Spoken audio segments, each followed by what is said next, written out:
किसी से हाथ, किसी से नज़र मिलाते हुए, मैं बुझ रहा हूँ रवादारियाँ निभाते हुए। कहाँ तक और मैं सिमटूँ कि उम्र बीत गई, दिलो नज़र के तकाज़ों से मुँह छुपाते हुए। शाम बख़ैर और द ब्लैक होल में आप सबको खुशामदीद। ज़िंदगी की हंगामा खेज़ी में ज़िम्मेदारियाँ और ताल्लुकात निभाते-निभाते हमें ख़बर भी नहीं होती कि कब हमारी कमर झुक जाती है, हमारे चेहरे पे झुर्रियाँ, हमारे बालों में सफ़ेदी और हमारे हाथों में राशा उतर आता है। और इस सारे अमल में कब हमारे ख्वाब धुंधला जाते हैं और कब हम खुद पर ही बोझ सा बनने लगते हैं। और इस सारी ख़ज़ां रसीदगी में, इस सारे ज़वाल में ना हम अपने दिल की आवाज़ सुन पाते हैं, ना हम खुद को वक़्त दे पाते हैं और ना ही हम अपने ज़ख्मों के लिए मरहम का सोच पाते हैं। क्या कोई ऐसी रहनुमाई मुमकिन है जो हमारी ज़िंदगी को बामानी, मुतवाज़न और पुरसकून बना सके? ये है एक अहम सवाल and the answer is likely in yes. The green zone living a 7 steps guide to socio psychological well-being, ये है आज हमारी गुफ्तगू का उन्वान। ये जो ग्रीन ज़ोन लिविंग या ये जो गाइड है, it is developed by doctor Khalid Suhail. Poet हैं, शॉर्ट स्टोरी राइटर हैं, ह्यूमनिस्ट हैं, साइकोथेरेपिस्ट हैं। वन ऑफ़ द पीपल जिनको मैं ज़ाती तौर पे बहुत सराहता हूँ।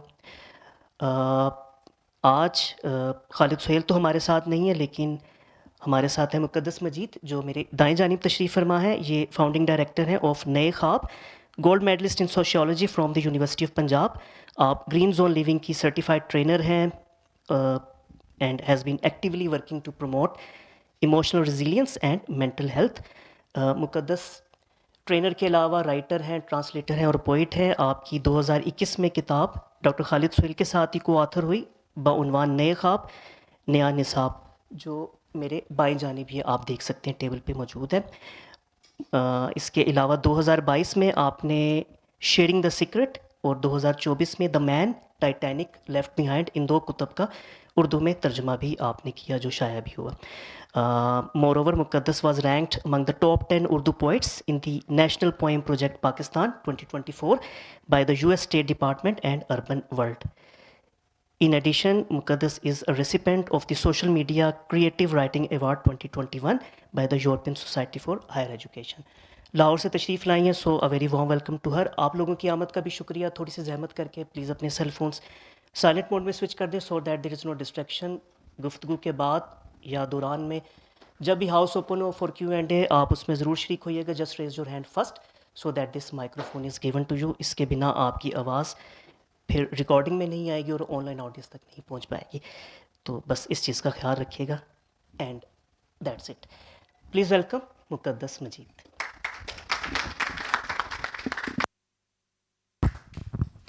Thank you so much Nayyar साहब, आपने इतनी डिटेल से मेरा तारुफ़ करवाया। और अब हम चलते हैं, जो कि टाइम बहुत ज़्यादा हो चुका है, हमारे टॉपिक की तरफ ही चलते हैं और आपके तारुफ़ की तरफ भी आएंगे, वो एक एक्टिविटी के थ्रू।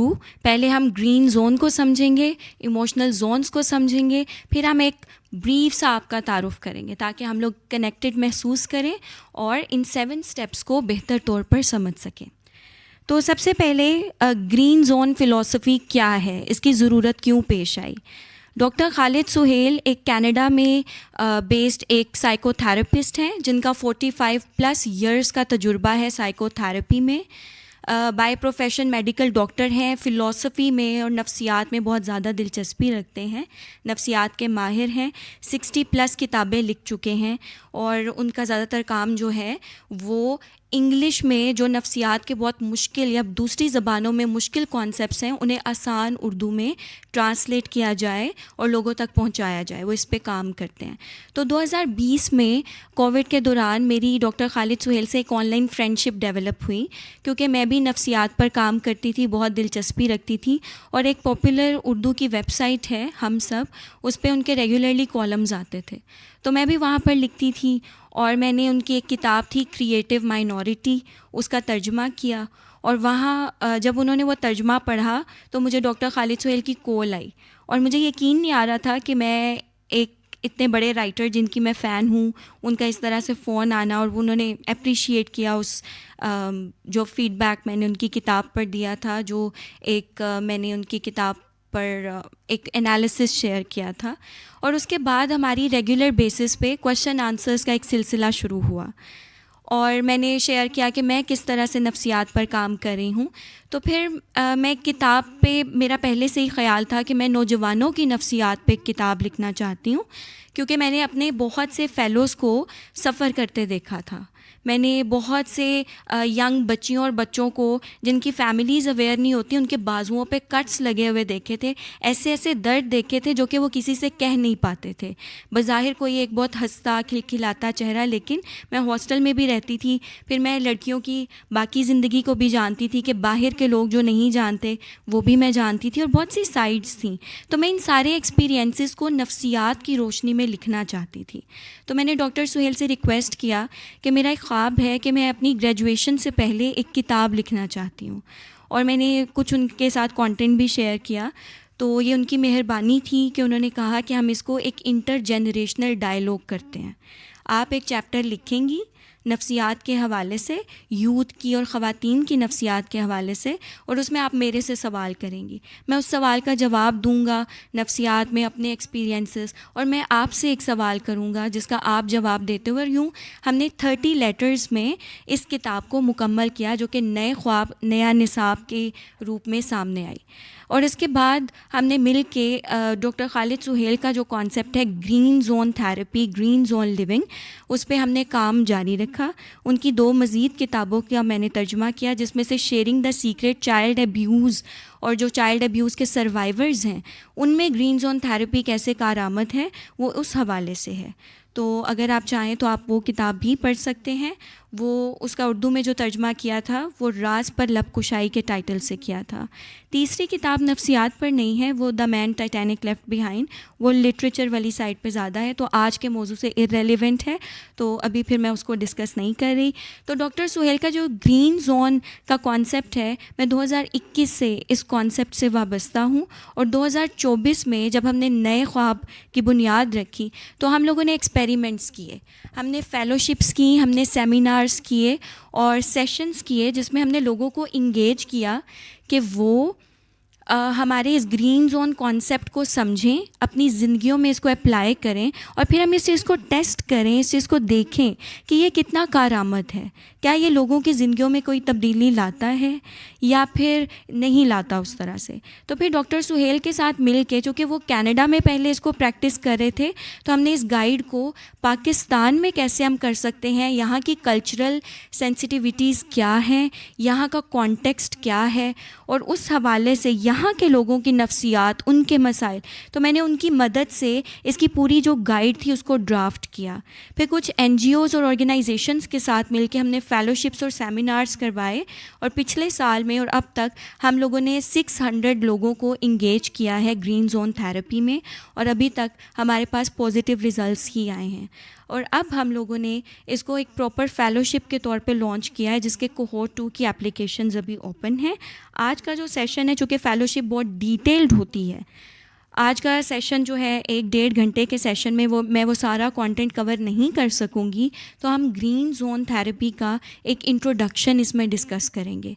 इसके जो मेजर पॉइंट्स हैं हम उनको डिस्कस कर सकते हैं, ताकि आप उसमें से जो सीखें आप अपनी ज़िंदगी में अप्लाई कर सकें और आप समझ सकें कि बेसिकली ये कॉन्सेप्ट क्या है। और अगर कोई डिटेल में इसमें जाना चाहे तो वो हमारी फ़ेलोशिप्स को भी कंसीडर कर सकता है। सो ग्रीन जोन थेरेपी ये ना सिर्फ़ एक इंडिविजुअल की नफ्सियात के हवाले से है, ये समाजी नफ्सियात को भी देखती है। एक इंडिविजुअल की मेंटल हेल्थ किसी साइड पे पड़ा हुआ कोई डिब्बा नहीं है कि वो एक टेंजिबल, एक छोटी सी चीज़ साइड पे पड़ी है। हमारी मेंटल हेल्थ का बहुत गहरा ताल्लुक़ होता है हमारे सोशल इंटरेक्शंस के साथ, हमारे रिलेशंस के साथ।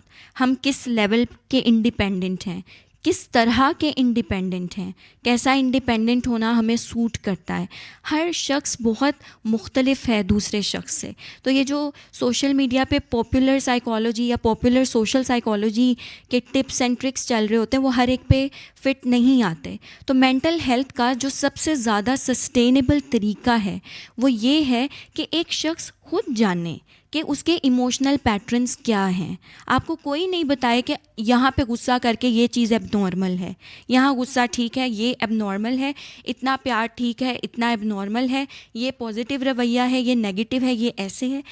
मत एक लिव्ड एक्सपीरियंसेस होते हैं। तो ग्रीन जोन थेरेपी किसी पे यूँ थोपी नहीं जाती, बल्कि ये जो हमने टूल डेवलप किया है इसमें हम इंडिविजुअल्स को हेल्प करते हैं कि वो खुद से अपने आप को समझ सकें, अपने इमोशनल पैटर्न्स को समझ सकें, उन फैक्टर्स को समझ सकें जो कि उनके सर्टन इमोशनल पैटर्न्स के साथ जुड़े हुए हैं, और वो फिर खुद से अपनी मेंटल वेलबींग पर काम कर सकें। तो अब हम आते हैं इसके स्टेप्स की तरफ। तो step number 1, identification of emotional zones. Green zone therapy में हम इमोशनल जोन्स को 3 तरह से डिवाइड करते हैं। पहला जोन रेड जोन, ख़तरे का जोन। ये आइडिया जो है ट्रैफिक लाइट से लिया गया है। रेड जोन जो है वो है जब आप एक्सट्रीमली एंशियस हैं, आप बेचैन हैं, रेस्टलेस हैं, या शदीद गुस्से की हालत में हैं, बहुत ज़्यादा अपसेट हैं, बहुत बुरा महसूस कर रहे हैं और पीक पे बुरा महसूस कर रहे हैं, तो वो रेड जोन है जो कि एक अलार्मिंग जोन है। फिर सेकंड जोन है जो कि ट्रांजिशन का जोन है, ये है येलो जोन। येलो जोन में आप कुछ बेचैन हैं, आप कुछ अपसेट हैं, आप अच्छा महसूस नहीं कर रहे, लेकिन ये उतना एक्सट्रीम पे नहीं है जितना रेड जोन में था। येलो जोन माइल्ड है लेकिन इतना पॉजिटिव नहीं है। फिर थर्ड पे आता है हमारा ग्रीन जोन।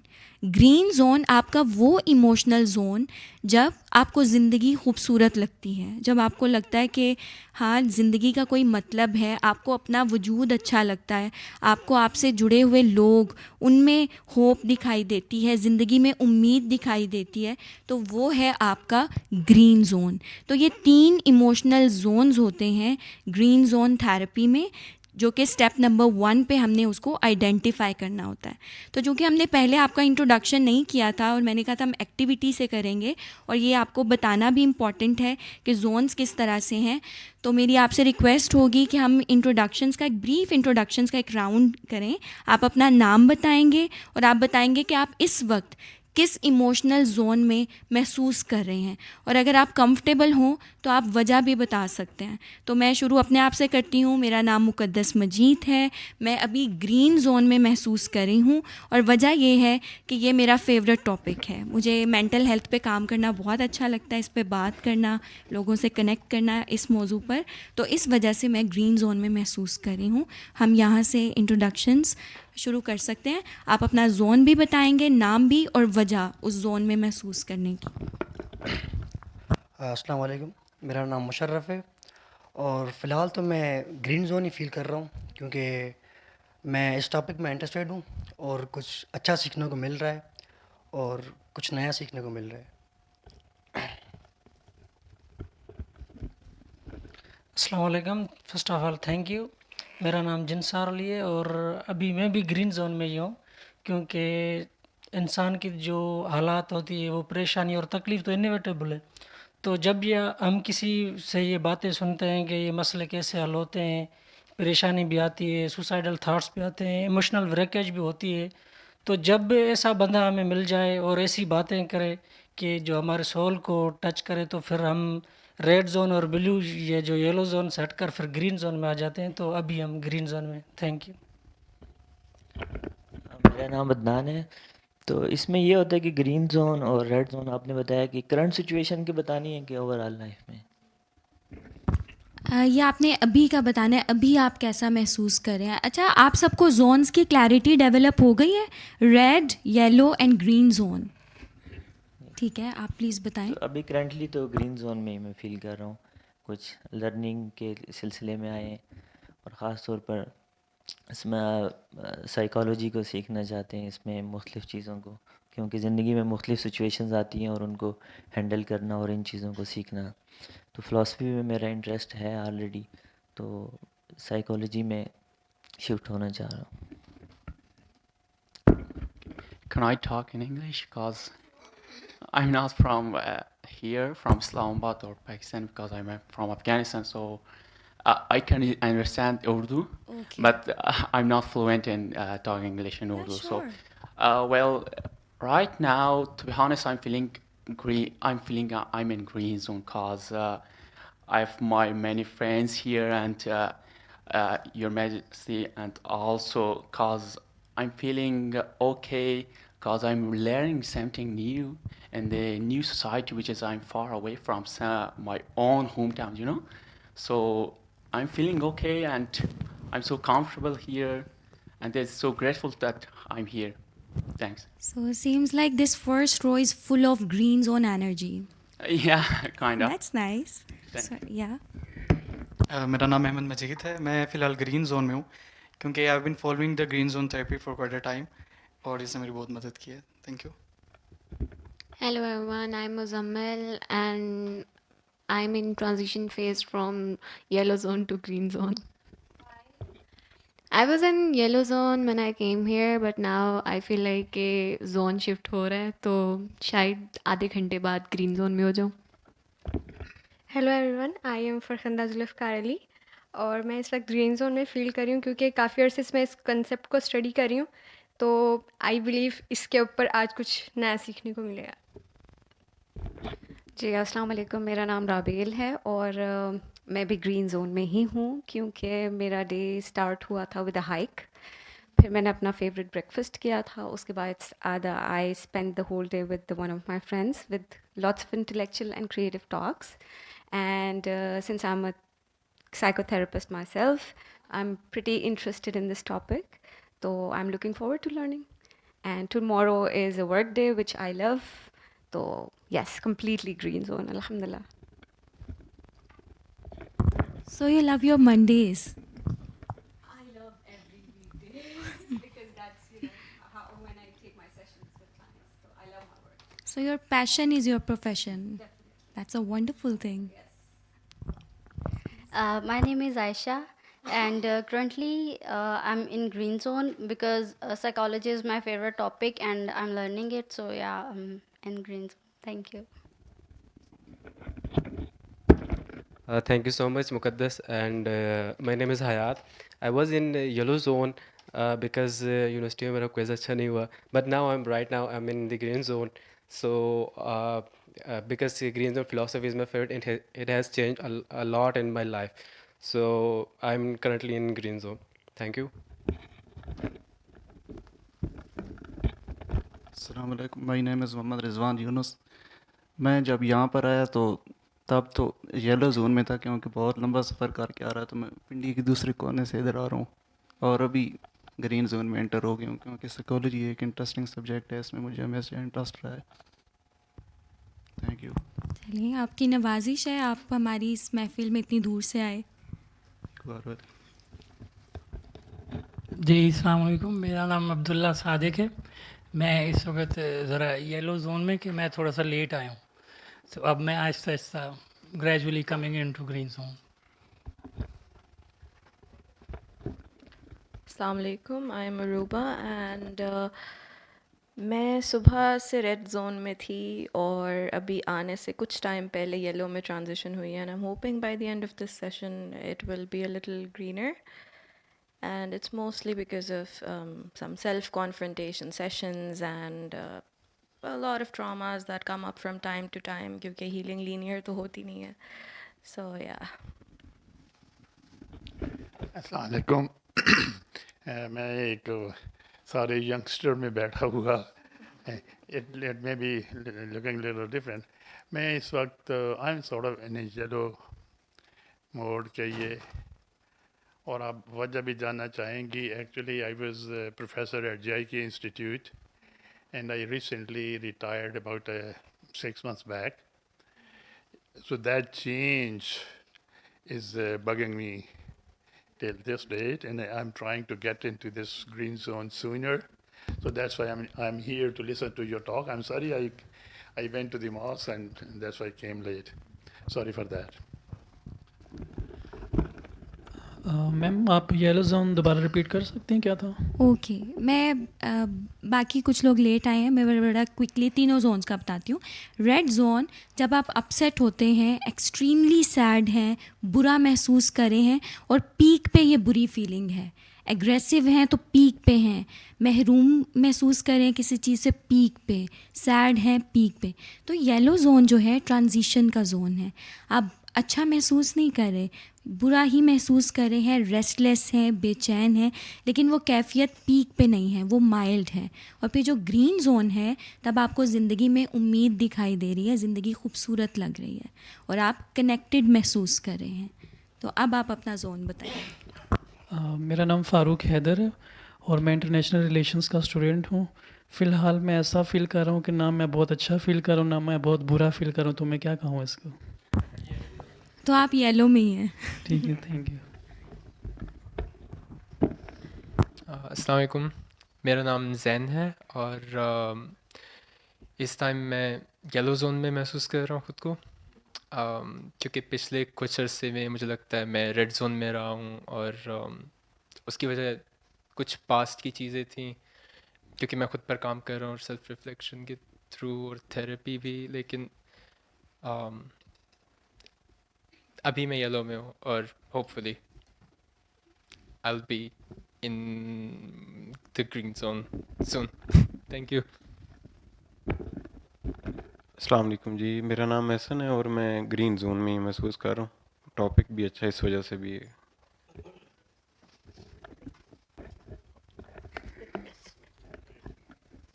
आफाक नैयर, किसी एक जोन में नहीं हूँ। मेरा ख्याल है मेरी ज़िंदगी पाकिस्तान क्रिकेट टीम की बैटिंग लाइन की तरह, एक ओवर में ग्रीन है, स्टार्टिंग फ्रॉम ग्रीन, अगले ओवर में कोलैप्स होकर रेड पे जाती है, फिर थोड़ा बिल्डअप करने की कोशिश करता हूँ, प्रिटेंड करता हूँ everything is fine while in the yellow zone, mainly in yellow. हम आपके कॉन्सेप्ट पे भी आएंगे। अभी हम जनरली जोन्स की बात कर रहे हैं, फिर हम बात करेंगे लेयर्स जोन्स की क्या होती हैं, क्योंकि इतना सिंपल नहीं होता। अभी हम जनरली इस पे बात करेंगे, फिर हम उनके कॉन्सेप्ट पे भी आएंगे। ये जो इतनी जल्दी हम स्विच करते हैं from one zone to another, तो इस टॉपिक को भी हम डिस्कस करेंगे। जी बिस्मिल्लाहिर्रहमानिर्रहीम, मेरा नाम कलीमुल्लाह है। देखिए मैडम, वैसे इंसानी एक फितरत भी है, क्योंकि इंसान एक ही हालत में, एक सिचुएशन में नहीं रहता है। अप्स एंड डाउन से आते रहते हैं, कभी रेड में होता है, कभी येलो में होता है, कभी ग्रीन में होता है। तो मैं एग्जैक्ट ये नहीं कह सकता मैं अभी रेड में हूँ या ग्रीन में हूँ या येलो में हूँ। तो बाकी थैंक यू।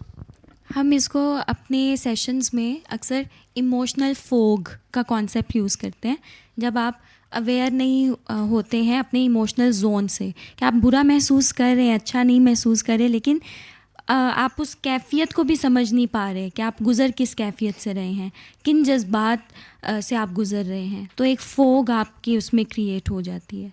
ये आप मौजूदा अब जो करंट सिचुएशन की बात कर रहे हैं, अभी जो 15-20 मिनट का जो बीच में है वो चल रहा है, जी उसकी हाँ, हद तक बात कर रहे हैं। जी हाँ, जैसे अभी आपने कहा कि आप किसी एक जोन में आप समझ नहीं पा रहे कि आप किस जोन में हैं, आप रेड में हैं, येलो में हैं या ग्रीन में हैं, तो वो एक वो फोग। मैं जनरली एक बात कर रहा था मैडम, जनरली। ओके। तो अभी रिसेंट जो करंट सिचुएशन के अकॉर्डिंग तो मैं ग्रीन में ही फॉलो कर रहा हूँ। Thank you. ठीक है।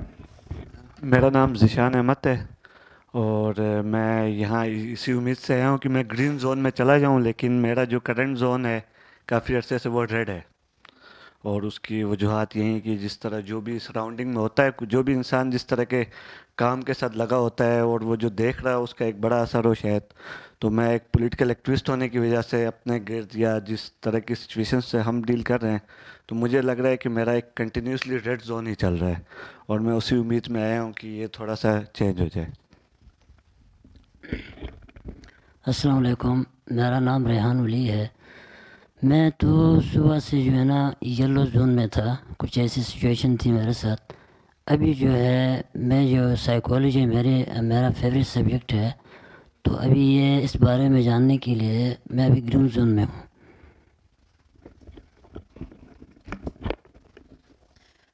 Hello. Can I say that this is the realization of my life that I have been in the red zone for a while.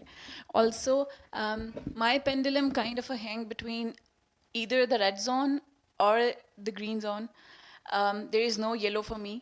Also, I'm looking forward to find my yellow or my kind of green in the session.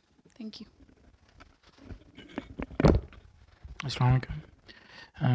I think मेरा zone जो है वो ready है और like long run में, लेकिन like there are small happiness और achievements in life, तो वो मे बी ट्रांजिशन होता है, लेकिन वो बिल्कुल ही शॉर्ट टर्म के लिए, long run it is red. So I hope सबका हो चुका होगा ना. अभी कोई पार्टिसिपेंट रह तो नहीं गए हैं? ओके. सो हम सब ने डिस्कस किया और शेयर किया कि करंटली हम किस किस इमोशनल जोन में हैं. तो मेरा आपसे ये सवाल है कि आज से पहले कितनी मर्तबा आपने अपने इमोशनल जोन्स को सोचा और वो वजूहात जो आपकी किसी ख़ास इमोशनल जोन से जुड़ी हुई हैं, जैसे कि कुछ ने यहाँ मेंशन किया कि वो रेड जोन में ज़्यादा हैं, तो क्या आपने उन वजूहात को बहुत फोकस किया कि कौन सी ऐसी वजूहात हैं जो कि आपको रेड जोन में पुश किए रखती हैं या आपको हर वक्त उसमें घेरे रखती हैं?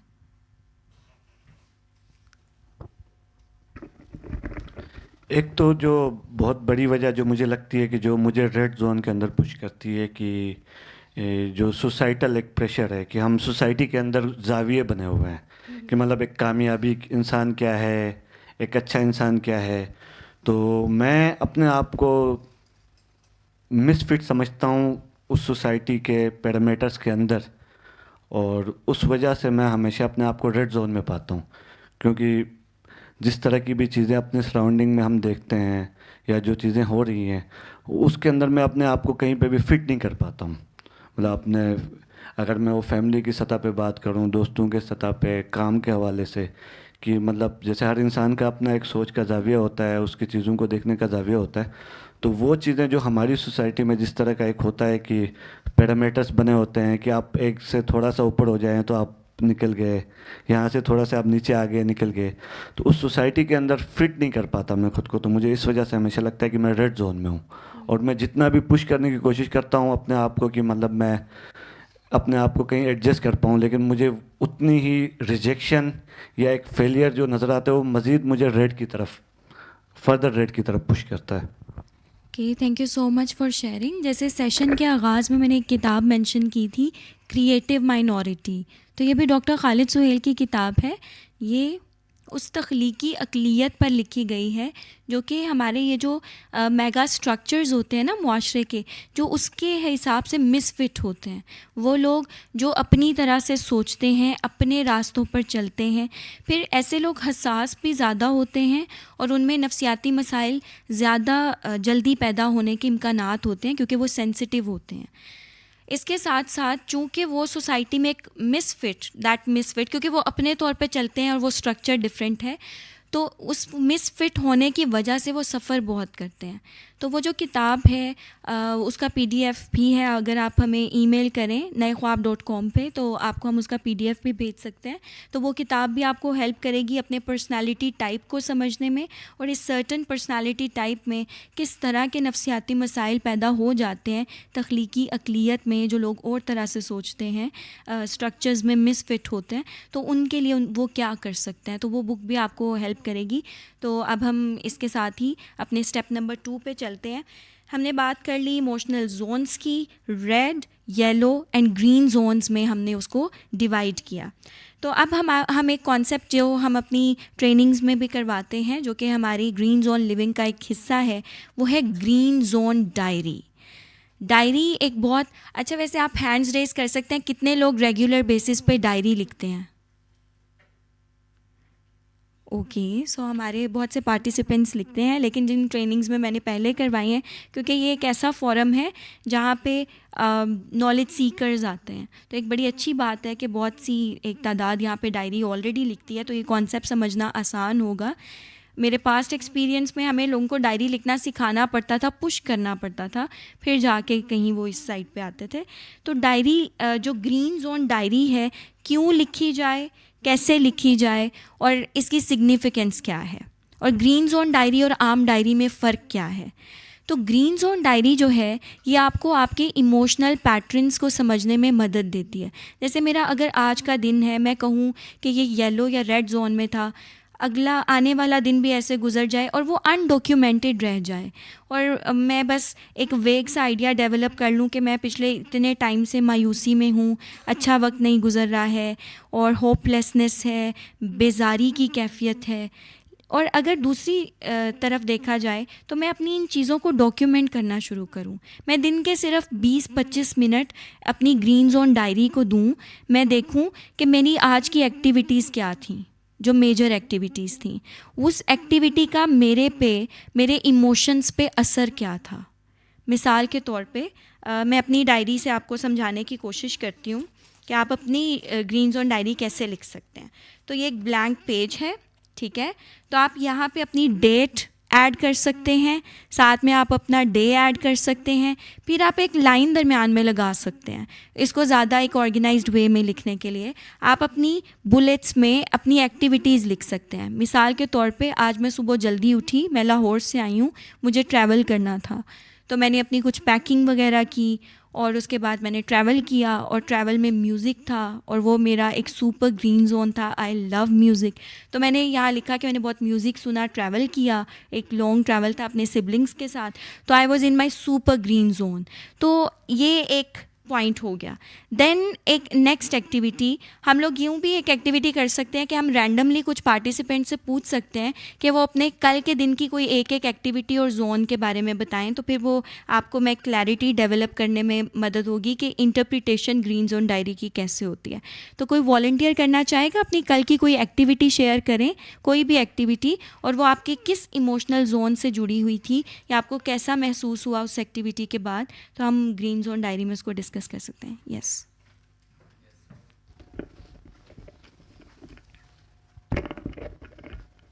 So whenever I'm doing gym, in this 1 or 2 hours, I'm in my green zone, and after that, I don't have any kind of energy that I've been in yellow zone or red zone. So after the gym, I'm always in my green zone. Yeah, and that's such a healthy activity. Yeah, it's very good. Yeah. I suggest for everyone, try it once. And that's much needed in today's times, when there is so much less physical activity. Yeah. So gym and that stuff. Yeah, anyone else? Yeah, Aisha. Okay.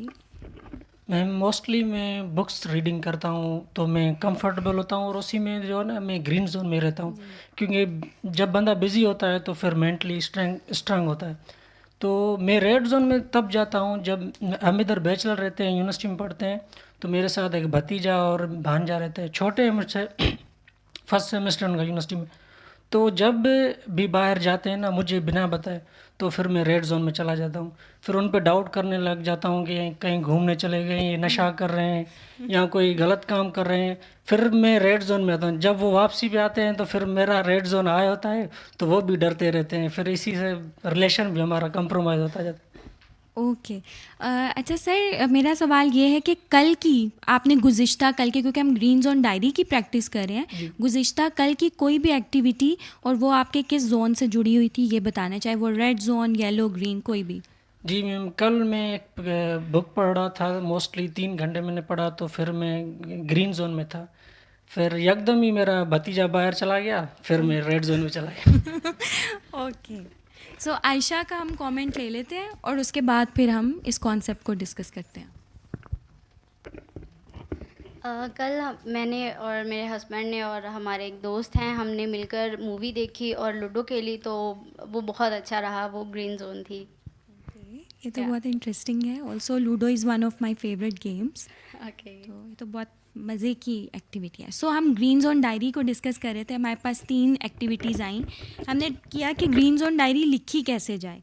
आप अपनी date और day, जैसे कोई भी diary लिखते हुए डालते हैं, आप उसको करें और फिर आप बुलेट्स बनाएं। आप अपनी एक्टिविटी, अब हमारे पास 3 एक्टिविटीज़ हैं। इन्होंने जिम की थी, वो एक्टिविटी बुलेट नंबर 1, और आप एक किताब पढ़ रहे थे, वो बुलेट नंबर 2, और बुलेट नंबर 3 जो आपका इंटरेक्शन था आपके भतीजे या भांजे के साथ जो कि बाहर चले गए थे। और फिर आयशा की एक्टिविटी कि उन्होंने अपने हस्बैंड के साथ और फ्रेंड्स के साथ लूडो खेली, मूवी देखी। अब ये डिफरेंट एक्टिविटीज़ बुलेट्स में आ गई इनके सामने कि उस एक्टिविटी ने आपको कैसे मुतासर किया। अब आयशा की एक्टिविटी जो है उसने एक पॉजिटिव असर उन पर डाला, तो उन्होंने लिखा कि मुझे बहुत अच्छा महसूस हुआ अपने हस्बैंड के साथ और दोस्तों के साथ लूडो खेल के, मूवी देख के। और उन्होंने इसके बारे में लिखा, इन्होंने अपनी जिम के बारे में लिखा, आपने अपनी किताब के बारे में लिखा जो आप किताब पढ़े थे कि कैसा महसूस हुआ आपको। और इसके साथ ही जब आपका भांजे वाला जो थोड़ा सा मसला पेश आया, आपने लिखा कि उसके बाद आप रेड जोन में चले गए। तो इस चीज़ के बारे में तो आप पहले भी क्लियर हैं कि ये चीज़ आपको रेड जोन में पुश करती है। लेकिन मेरा पॉइंट इसमें यह है, जब आप ग्रीन जोन डायरी की सूरत में अपने हर दिन को डॉक्यूमेंट करना शुरू करते हैं तो आपको समझ में आता है कि अच्छा पिछले मंडे से लेके तब तक कौन से लगातार ऐसे फैक्टर्स हैं जो कि मुझे डिस्टर्ब कर रहे हैं।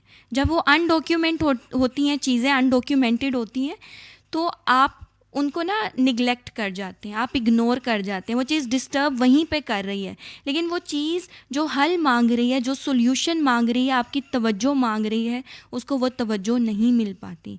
तो जब आप लिखना शुरू करते हैं ना, तो आप उस चीज़ को वो तवज्जो देते हैं जो कि उसको दरकार है, जो कि उसको चाहिए, और फिर आप उसको जब तवज्जो देते हैं तो आप उसको हल भी करते हैं। तो इस वजह से ग्रीन जोन डायरी को डेली बेसिस पे, और रेकमेंडेड ये है कि आप रात को अपनी ग्रीन जोन डायरी लिखें, क्योंकि आप पूरा दिन गुजार चुके होते हैं, आपकी पूरी एक्टिविटीज़ आपके माइंड में फ़्रेश होती हैं।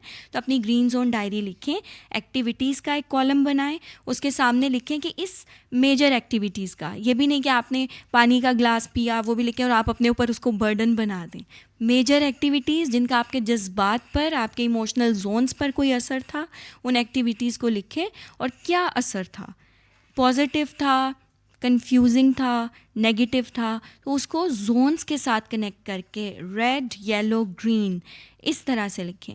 तो जब आप पहला हफ्ता, और हर हफ्ते में ना एक दिन रखें, वीकेंड रख सकते हैं, जब आपने अपने पूरे हफ्ते की डायरी को एक दफ़ा पढ़ना है, फिर आपने उसको एनालाइज करना है कि मेरे वो पैटर्न्स बन क्या रहे हैं, लगातार कौन से ऐसे ख़यालात हैं या कौन सी ऐसी एक्टिविटीज़ हैं जो कि मुझे नुकसान पहुंचा रही हैं। क्या मेरी कोई ऐसी सोच तो नहीं जो कि एक काइंड ऑफ सेल्फ हार्मिंग चीज़ है और मैं लगातार उसको कर रही हूँ या कर रहा हूँ। हम अनअवेयर होते हैं, बाज़ औक़ात कोई और शख्स हमारा नुकसान नहीं कर रहा होता, हम अपना नुकसान खुद कर रहे होते हैं और उस पेन में भी होते हैं और उसको एक्नॉलेज नहीं कर पा रहे होते। तो इसको डॉक्यूमेंट करना आपको हेल्प करेगा अपने आप को समझने में, और कहाँ पे आप अपने आप के साथ ज़्यादती कर रहे हैं इस चीज़ को समझने में भी। तो ये है हमारा ग्रीन जोन डायरी का कॉन्सेप्ट। अब इसको हम कनेक्ट करेंगे अपने नेक्स्ट स्टेप से। अभी तक मैं अगर समराइज़ करूँ, हमने स्टेप नंबर 1 डिस्कस किया है, इमोशनल जोन्स को आइडेंटिफाई किया है, फिर हमने ग्रीन जोन डायरी के कॉन्सेप्ट को डिस्कस किया है। जब हम ट्रेनिंग्स करवाते हैं, चूँकि टाइम ज़्यादा होता है, तो हम ये प्रैक्टिस साथ साथ करवाते हैं। अगर वक्त होता तो मैं आपसे कल की डायरी लिखवाती और हम थोड़ा सा उसको डिस्कस करते। चूँकि वक्त कम है, हमने 7 स्टेप्स को कवर करना है, तो फिर अभी आपको ये खुद से ही बाद में प्रैक्टिस करना होगा। देन स्टेप नंबर 2, अब हम यहाँ पे अस्यूम करते हैं कि अब आप अपनी डायरी लिख रहे हैं रेगुलर बेसिस पे, और हर वीकेंड पर या जो भी दिन आपको सूट करता है आप उसको एनालाइज भी कर रहे हैं।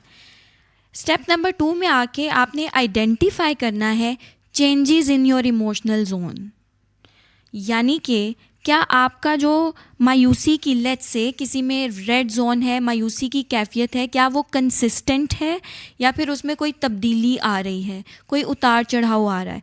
आपकी लाइफ ग्रीन जोन में चल रही थी, तो क्या वो ग्रीन जोन में ही चल रही है या कोई उतार चढ़ाव आ रहा है। और पहले जैसे नैयर साहब ने बात की कि उनका कोई कंसिस्टेंट इमोशनल जोन नहीं है, वो स्विच करते हैं from one zone to another और बहुत तेज़ी से स्विच करते हैं। तो स्टेप नंबर 2 में आपने इस चीज़ को आइडेंटिफाई करना है कि एक जोन का दौरानिया क्या है और कैसे आपके जोन्स जो हैं वो स्विच कर रहे हैं। इन पैटर्न्स को आप इस स्टेज पे एनालाइज करेंगे with the help of your green zone diary, जो कि डेटा आपकी ज़ाती ज़िंदगी से, आपका इंतहाई पर्सनल डेटा आपके सामने मौजूद होगा, आपने उसको एनालाइज करना होगा। देन स्टेप नंबर 3 है अब आप फोकस करेंगे उन फैक्टर्स पे जो कि आपके इमोशनल जोन्स के साथ जुड़े हुए हैं। अब इसमें एक मिसाल ये है कि हमारी एक स्टूडेंट, चूँकि इसमें मिसालें इसलिए इम्पॉर्टेंट होती हैं कि ह्यूमन माइंड जो है वो स्टोरीज़ में सोचता है, स्टोरीज़ में चीज़ों को प्रोसेस करता है। तो इस कॉन्सेप्ट में भी हमारी जो वर्कशॉप्स और ट्रेनिंग्स के एक्सपीरियंसेस हैं, उन पार्टिसिपेंट्स का नाम वगैरह कोई भी डिटेल्स रिवील किए बगैर उन एक्सपीरियंसेस को हम इस वजह से शेयर करते हैं कि आप उससे रिलेट कर सकें और उससे सीख सकें। तो हमारी एक पार्टिसिपेंट है, तो वो हर वक्त बहुत ज़्यादा रहती होती थी डाउन, कह लें कि वो एक बहुत डार्क वाले रेड जोन में रहती होती थी। तो अब उन्होंने जब ग्रीन जोन डायरी लिखनी शुरू की और सारी चीज़ों को करना शुरू किया, तो उन्हें ये समझ में आया कि पहले वो हर चीज़ को एक टोटलिटी में देखती थी। यानी कि उन्होंने कोई ताल्लुक़ भी अपना देखना है तो उसको कहेंगी कि मेरी जो वालदा है, वालदा टॉक्सिक है, मेरा स्कूल गंदा है, मेरी जो एकेडमी है वो भी ख़राब है। वो एक टोटलिटी में उसको देख रही थी। लेकिन जब उन्होंने अपनी ग्रीन जोन डायरी लिखनी शुरू की तो उन्हें वो बारीकी से चीज़ें पकड़ में आई कि स्कूल पूरा गंदा नहीं है। स्कूल में जो ये जो 2-3 चीज़ें स्कूल में पेश आ रही हैं, इन चीज़ों का मसला है, स्कूल पूरे का मसला मेरे साथ नहीं है। इसी तरह से अगर मुझे वालदा से कोई प्रॉब्लम है तो वालदा की तरफ से ये जो 2-3 बातें आ रही हैं, मुझे इन 2-3 बातों से हमारे ताल्लुक़ में प्रॉब्लम है, मुझे पूरे वालदा के वजूद से प्रॉब्लम नहीं है। तो ये जो स्टेप नंबर 3 है, जब आप इस स्टेज पे आते हैं तो आप आइडेंटिफाई करते हैं कि चीज़ों को आप टोटलिटी में नहीं देख रहे, आप चीज़ों की बारीकी में उतर रहे होते हैं और आप देख रहे होते हैं कि वो स्पेसिफिक कौन सा हिस्सा है जो कि प्रॉब्लम क्रिएट कर रहा है। जैसे ये बच्ची है, इसके स्कूल में 1-2 फ्रेंड्स थी जो कि इसके कलर कॉम्प्लेक्शन पे इसका मजाक उड़ाती थी, लुक्स पे मजाक उड़ाती थी। तो बात बेसिकली ये थी और उसकी वजह से वो स्कूल नहीं जा रही क्योंकि उसको स्कूल बुरा लग रहा है। वो कह रही है स्कूल बुरा है, लेकिन प्रॉब्लम यहाँ पे आ रहा है जिसको हमें एड्रेस करने की ज़रूरत थी। इसी तरह से प्रॉब्लम कभी कभी बहुत स्पेसिफिक होता है, लेकिन हम उसके उतने स्पेसिफिक होने तक पहुंच नहीं पाते, हम उसको टोटलिटी में देख रहे होते हैं। तो स्टेप नंबर 3 पे जब आप वो वीकली बेसिस पे अपनी डायरी को एनालाइज़ कर रहे हैं, और तब एनालाइज़ करेंगे जब आप डेली बेसिस पे उसको लिखेंगे और इमोशनल जोन्स के साथ लिखेंगे। और इन चीज़ों को मैं इस वजह से एम्फसाइज़ कर रही हूँ क्योंकि इससे आप एक सिस्टमैटिक वे में अपनी मेंटल हेल्थ को और इमोशनल पैटर्न्स को समझ सकते हैं। यूँ बिखरे हुए कॉन्सेप्ट्स नहीं होंगे, बल्कि आप सर्टन जोन्स के साथ स्टेप बाय स्टेप चलते हुए इसको समझ सकेंगे और ख़ुद अपने आप के जो जज्बात हैं उनको अपने आप को कैसे कंपोज्ड रखना है, इमोशनली कंपोज्ड रखना है, उस चीज़ पे आप ख़ुद काम कर सकेंगे।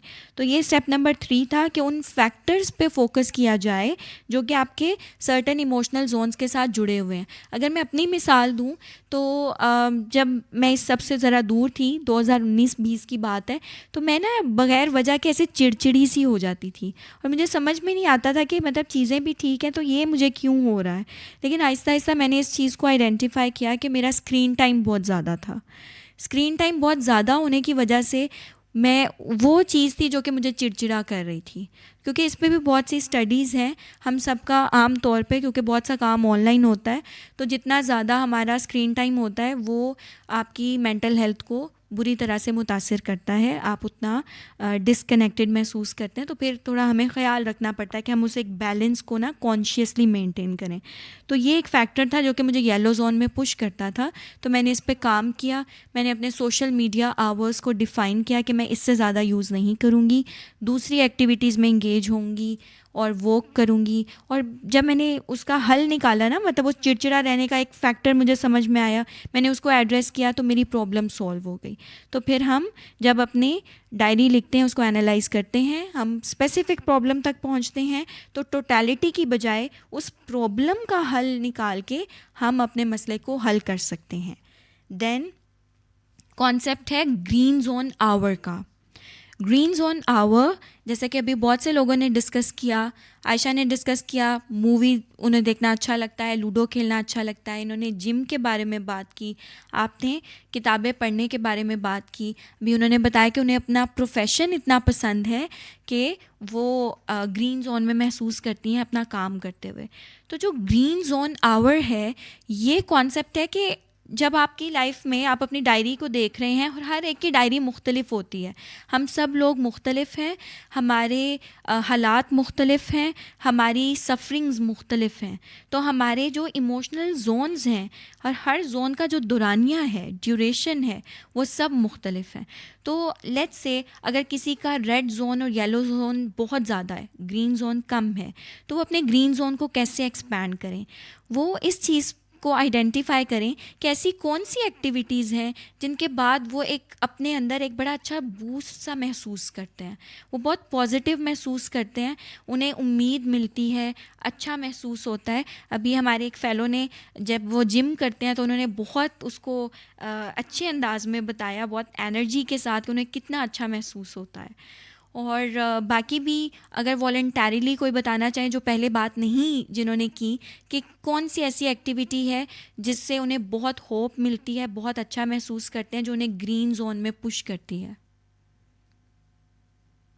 Back benchers.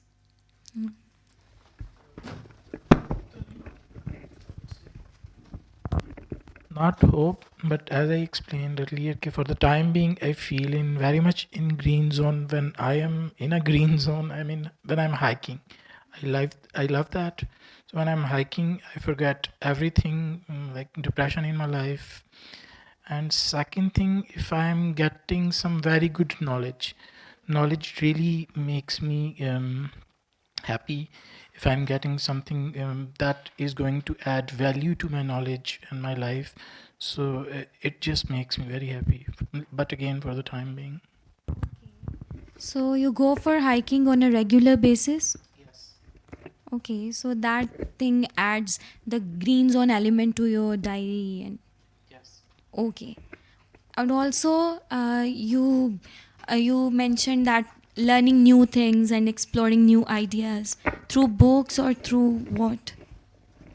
Books and meeting new people and digital sources like YouTube and things like that. Okay, so अगर हम उनकी एक एग्ज़ाम्पल लें, फिर हम आपके एग्ज़ाम्पल पे आते हैं। तो वो अपना ग्रीन जोन आवर उनका होता है जब वो हाइकिंग पे जाते हैं, नए लोगों से मिलते हैं, नए आइडियाज़ को एक्सप्लोर करते हैं, नई चीज़ों को सीखते हैं। तो उन्होंने इस चीज़ के बारे में वो क्लियर हैं कि ये चीज़ें उनमें एक पॉजिटिविटी लाती हैं, चाहे वो वक्ती तौर पे लाएं, लेकिन लाती हैं ये पॉजिटिविटी।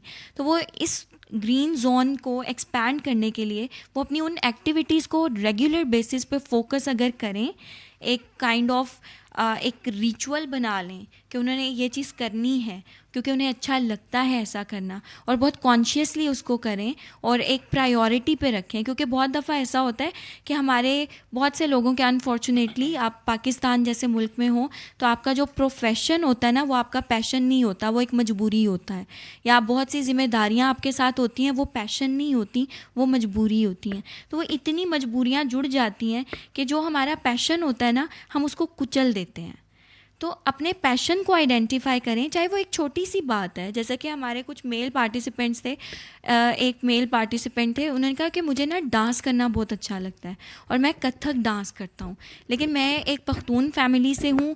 मैं एक दो दफ़ा मेरे वालिद साहब ने देखा जो बहुत स्ट्रिक्ट हैं, उन्होंने बेटे को इस तरह डांस करते देखा इतनी नज़ाकत से, तो उन्हें बहुत बुरा लगा और मैंने वो डांस बहुत साल पहले छोड़ दिया। लेकिन जब वो इधर आए तो उन्होंने कहा कि मेरा ग्रीन जोन आवर वही होगा जब मैं उस डांस वाली चीज़ को दोबारा लाऊंगा। तो उन्होंने कहा ठीक है, मैं वालिद साहब से छुप के कर सकता हूँ। तो उन्होंने अपनी एक सेफ़ स्पेस बनाई और क्योंकि उन्हें इससे एनर्जी मिलती थी, अच्छा महसूस करते थे, तो उन्होंने अपना कथक डांस जो है वो दोबारा से शुरू किया। तो उसके लिए उन्होंने उसको सेव करने के लिए किया कि जिन लोगों को उससे प्रॉब्लम था उन्होंने उससे उस चीज़ को महफूज कर लिया, लेकिन अपनी एक्टिविटी को जारी रखा। हमारे पास एक और पार्टिसिपेंट का कमेंट है। मेरे लिए कैसी ग्रीन एक्टिविटी कह लें है वो म्यूज़िक है, क्योंकि मैं गिटार प्ले करता हूँ और कभी कभार ऐसी फीलिंग आती है कि जब आप बिल्कुल उस जोन में होते हैं तो एक तरह से टाइम गायब हो जाता है, आपको पता नहीं चलता, आप मेंटली उस जोन में होते हैं और सिर्फ वहीं पर होते हैं, आप माइंड में कहीं और आगे पीछे नहीं होते, सिर्फ उस मोमेंट में होते हैं। तो वो चीज़ काफ़ी हेल्पफुल है। ये तो बहुत इंटरेस्टिंग चीज़ है कि हमारे साथ आर्टिस्ट लोग भी बैठे हुए हैं। सो बिल्कुल आप अगर अपनी उस म्यूज़िक को, अच्छा म्यूज़िक को आप रेगुलर बेसिस पे साथ लेके चल रहे हैं या फिर वो भी आपका पैशन वर्सेस प्रोफेशन का शिकार हो रहा है? मैं कोशिश करता हूँ, वो काफ़ी रेगुलर है मेरे लिए, म्यूज़िक काफ़ी रेगुलर है। Okay, that's brilliant. और जब आप इन्हीं चीज़ों को, जो चीज़ें things that you love to do, जब आप उसको रेगुलर बेसिस पे साथ लेके चलें और अपने दिन में 24 घंटे होते हैं और हम इतने आवर्स, हम लोगों की क्या एक्सपेक्टेशंस हैं, मेरे से बतौर बेटी क्या क्या एक्सपेक्टेड है, बतौर स्टूडेंट क्या एक्सपेक्टेड है, बतौर प्रोफेशनल क्या एक्सपेक्टेड है, हमारा सारा दिन इस चीज़ में गुजर जाता है। तो उस सारे दिन में से आधा घंटा या 1 घंटा आप निकाल लें। आप एक तो अपनी डायरी लिखें, क्योंकि अपने आप को समझना, आप जब अपने आप को समझ रहे होंगे ना, तो ये एक बहुत ही ज़्यादा ना एक ट्रांसफॉर्मेशन का एक फ़ेज़ आपका शुरू हो जाता है।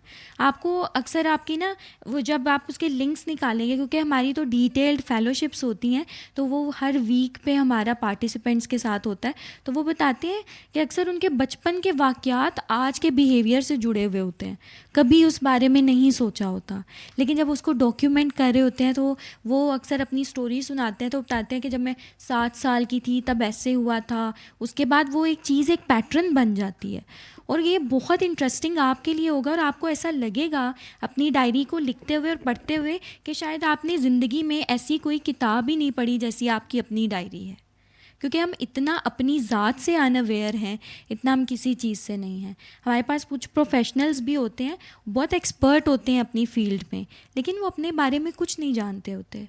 वो अपने बारे में ये भी नहीं जानते होते कि अभी कैसा महसूस कर रहे हैं, क्यों ऐसा महसूस कर रहे हैं, कभी अपनी फीलिंग्स को वैलिडेट ही नहीं किया होता। तो बहुत से लोग जो आते हैं हमारे पास, तो वो एक इमोशनल फोग के शिकार होते हैं। जो भी महसूस कर रहे हैं पूरी तरह उसको महसूस नहीं कर पा रहे, क्योंकि हम अपनी फीलिंग्स को वैलिडेट नहीं करते, हम अपनी फीलिंग्स को यूं ही जाने देते हैं। तो ये भी बहुत बड़ी वजह है हमारी सफ़रिंग की कि हम अपने आप से जुड़े हुए नहीं हैं। तो जब आप ये 24 घंटों में से कुछ वक्त निकालेंगे, आप अपनी डायरी लिखेंगे, तन्हाई में सुकून में बैठ के आप अपनी ज़ात को पढ़ रहे होंगे। जब आप अपनी ज़ात को पढ़ रहे होंगे, आपको बहुत से पैटर्न समझ में आएंगे अपने बारे में और आसपास के लोगों के बारे में। तो आपका हर गुज़रता दिन, ये मैं बिल्कुल भी नहीं कहूँगी कि बहुत स्मूथ जर्नी होगा। शुरू में ये आपको कुछ चीज़ें ट्रिगर भी कर सकती हैं। कुछ एक इंसान के एक्सपीरियंसेस होते हैं, कुछ चीज़ें होती हैं हमने जानबूझ के अपने बैक ऑफ द माइंड हम उनको डालते जाते हैं, हम लोग उनको चैनल नहीं करते प्रॉपरली, और वो चीज़ें बाद में ना हमें डिस्टर्ब करती हैं। तो शुरू में ऐसा भी हो सकता है, जब आप अपनी डायरी लिखा करें, उनको जोन्स के साथ जोड़ के लिखा करें, तो आप कहीं पे बहुत डिस्टर्ब हो जाएं, आपको कोई ऐसी मेमोरी आ जाए जो कि रात पूरी आप सो ना पाएँ। लेकिन आपने उस चीज़ को इस तरह से चैनल करना है कि कुछ चीज़ें, जैसे होता है ना, आप किसी ज़िंदा शख्स को दफन कर दें, हमारे कुछ जज्बात को हम ऐसे दफन कर देते हैं, वो जज्बात फिर अंदर उस तरह तड़प रहे होते हैं हमारे सबकॉन्शियस में, वो हमें डिस्टर्ब कर रहे होते हैं। तो कुछ फीलिंग्स से हमें आज़ाद होना ज़रूरी होता है, कुछ फीलिंग्स को महसूस करना ज़रूरी होता है। तो ये लिखते हुए इस तरह की कुछ स्टेजेस आप पे आ सकती हैं कि आपको कुछ ऐसे वाक़यात, कुछ ऐसी मेमोरीज़ आपको ट्रिगर करें और आपको उन्हें महसूस करना है, उन्हें कन्फ्रंट करना है और इस चीज़ पे आपको कायम रहना है, और उसके बाद आप आहिस्ता आहिस्ता आज़ाद होंगे। तो इस पे एक दफ़ा मैंने एक शेर लिखा था इस सारे प्रोसेस को अच्छी तरह इलैबोरेट करने के लिए। एक उलझन सुलझाने में उंगलियों से मेरी वो गिरहें भी टकराईं जो गुमा में नहीं थी। जब आप एक अपने मसले की उसको सुलझाने की कोशिश करेंगे, आपको समझ में आएगी कि मेरा तो ये एक प्रॉब्लम इससे जुड़ा हुआ है, ये जुड़ा हुआ है, तो आप उसको सुलझाते जाएंगे। और इसमें कोई थेरेपिस्ट आके आपको नहीं गाइड कर रहा ये है वो है, इसमें एक टूल तो आपके पास है, मैं थेरेपी को नहीं उस तरह क्रिटिसाइज़ कर रही हूँ, बहुत ज़रूरी है, लेकिन अनफॉर्चुनेटली पाकिस्तान में बहुत कम अच्छे थेरेपिस्ट आपको मिलेंगे जिनको पता है कि आपको एम्पथाइज़ कैसे करना है और किसी दूसरे शख्स की जो सफ़रिंग है ना वो आपके एनालिसिस से मुख्तलिफ भी हो सकती है। जो महसूस कर रहा है, जिसका लिव्ड एक्सपीरियंस है, वो चीज़ कितना मैटर करती है और आपका सेंसिटिव होना कितना मैटर करता है। तो हमारे यहाँ क्योंकि थेरेपी एक बहुत अनकॉमन चीज़ है, तो फिर जो एथिक्स हैं लोग उनको फॉलो नहीं करते। तो आप अपने आप के खुद थेरेपिस्ट बनेंगे जब आप खुद के साथ ट्रांसपेरेंट होंगे और अपनी डायरी को बहुत ट्रांसपेरेंसी से लिखेंगे और इन पैटर्न्स को समझेंगे। तो अब हमने डिस्कस किया है ग्रीन जोन आवर, तो नेक्स्ट हम चलते हैं स्टेप नंबर 4 पे, जो कि है होल्ड योर रिमोट। अभी तक जब आप लिखेंगे अपनी डायरी, यहाँ तक आपको समझ में आएगा कि बहुत दफ़ा ऐसा हुआ कि आपने वो सब किया जो कि आप नहीं करना चाहते थे। आपसे किसी ने मे बी मैनिपुलेटिव अंदाज में, या हालात ऐसे पैदा हो गए कि आप वो सब करते गए, करना कुछ और चाहते थे, कर कुछ और गए, या ऐसी चीज़ें होती रहीं जो कि आपके इमोशनल पैटर्न्स को डिस्टर्ब करती रहीं और आप बहुत ज़्यादा उससे डिस्टर्ब्ड रहे और उसमें आपकी ज़ात का कोई इख्तियार नहीं था, इख्तियार हालात का था या लोगों का था। तो यहाँ पे स्टेप नंबर 4 पे आके हम, चूँकि बहुत वीक से 2-3 हफ्तों तक आप डायरी लिख चुके हैं, हम 3 स्टेप्स को कवर कर चुके हैं, तो अब आके आप समझना शुरू करते हैं कि कहाँ कहाँ पे मुझे बाउंड्रीज़ डिफ़ाइन करनी है। और प्रोफेशनल लाइफ की बाउंड्रीज़, कम्युनिटी लाइफ और पर्सनल लाइफ, ये तीनों बाउंड्रीज़ डिफरेंट होती हैं। आप जिस तरह के एक बेटे हैं या बाप हैं, या आप उसी तरह के एक प्रोफेशनल नहीं हो सकते, मुख्तलिफ बाउंड्रीज़ होती हैं। तो फिर आप देखेंगे कि आपको किससे किस तरह की बाउंड्रीज़ रखनी है। अब जो बाउंड्रीज़ हैं, ये कॉन्सेप्ट हमारे यहाँ इस तरह का होता है कि लोग बाउंड्रीज़ के नाम पे बिल्कुल कट ऑफ हो जाते हैं, कहते हैं मेरी बाउंड्रीज़ हैं।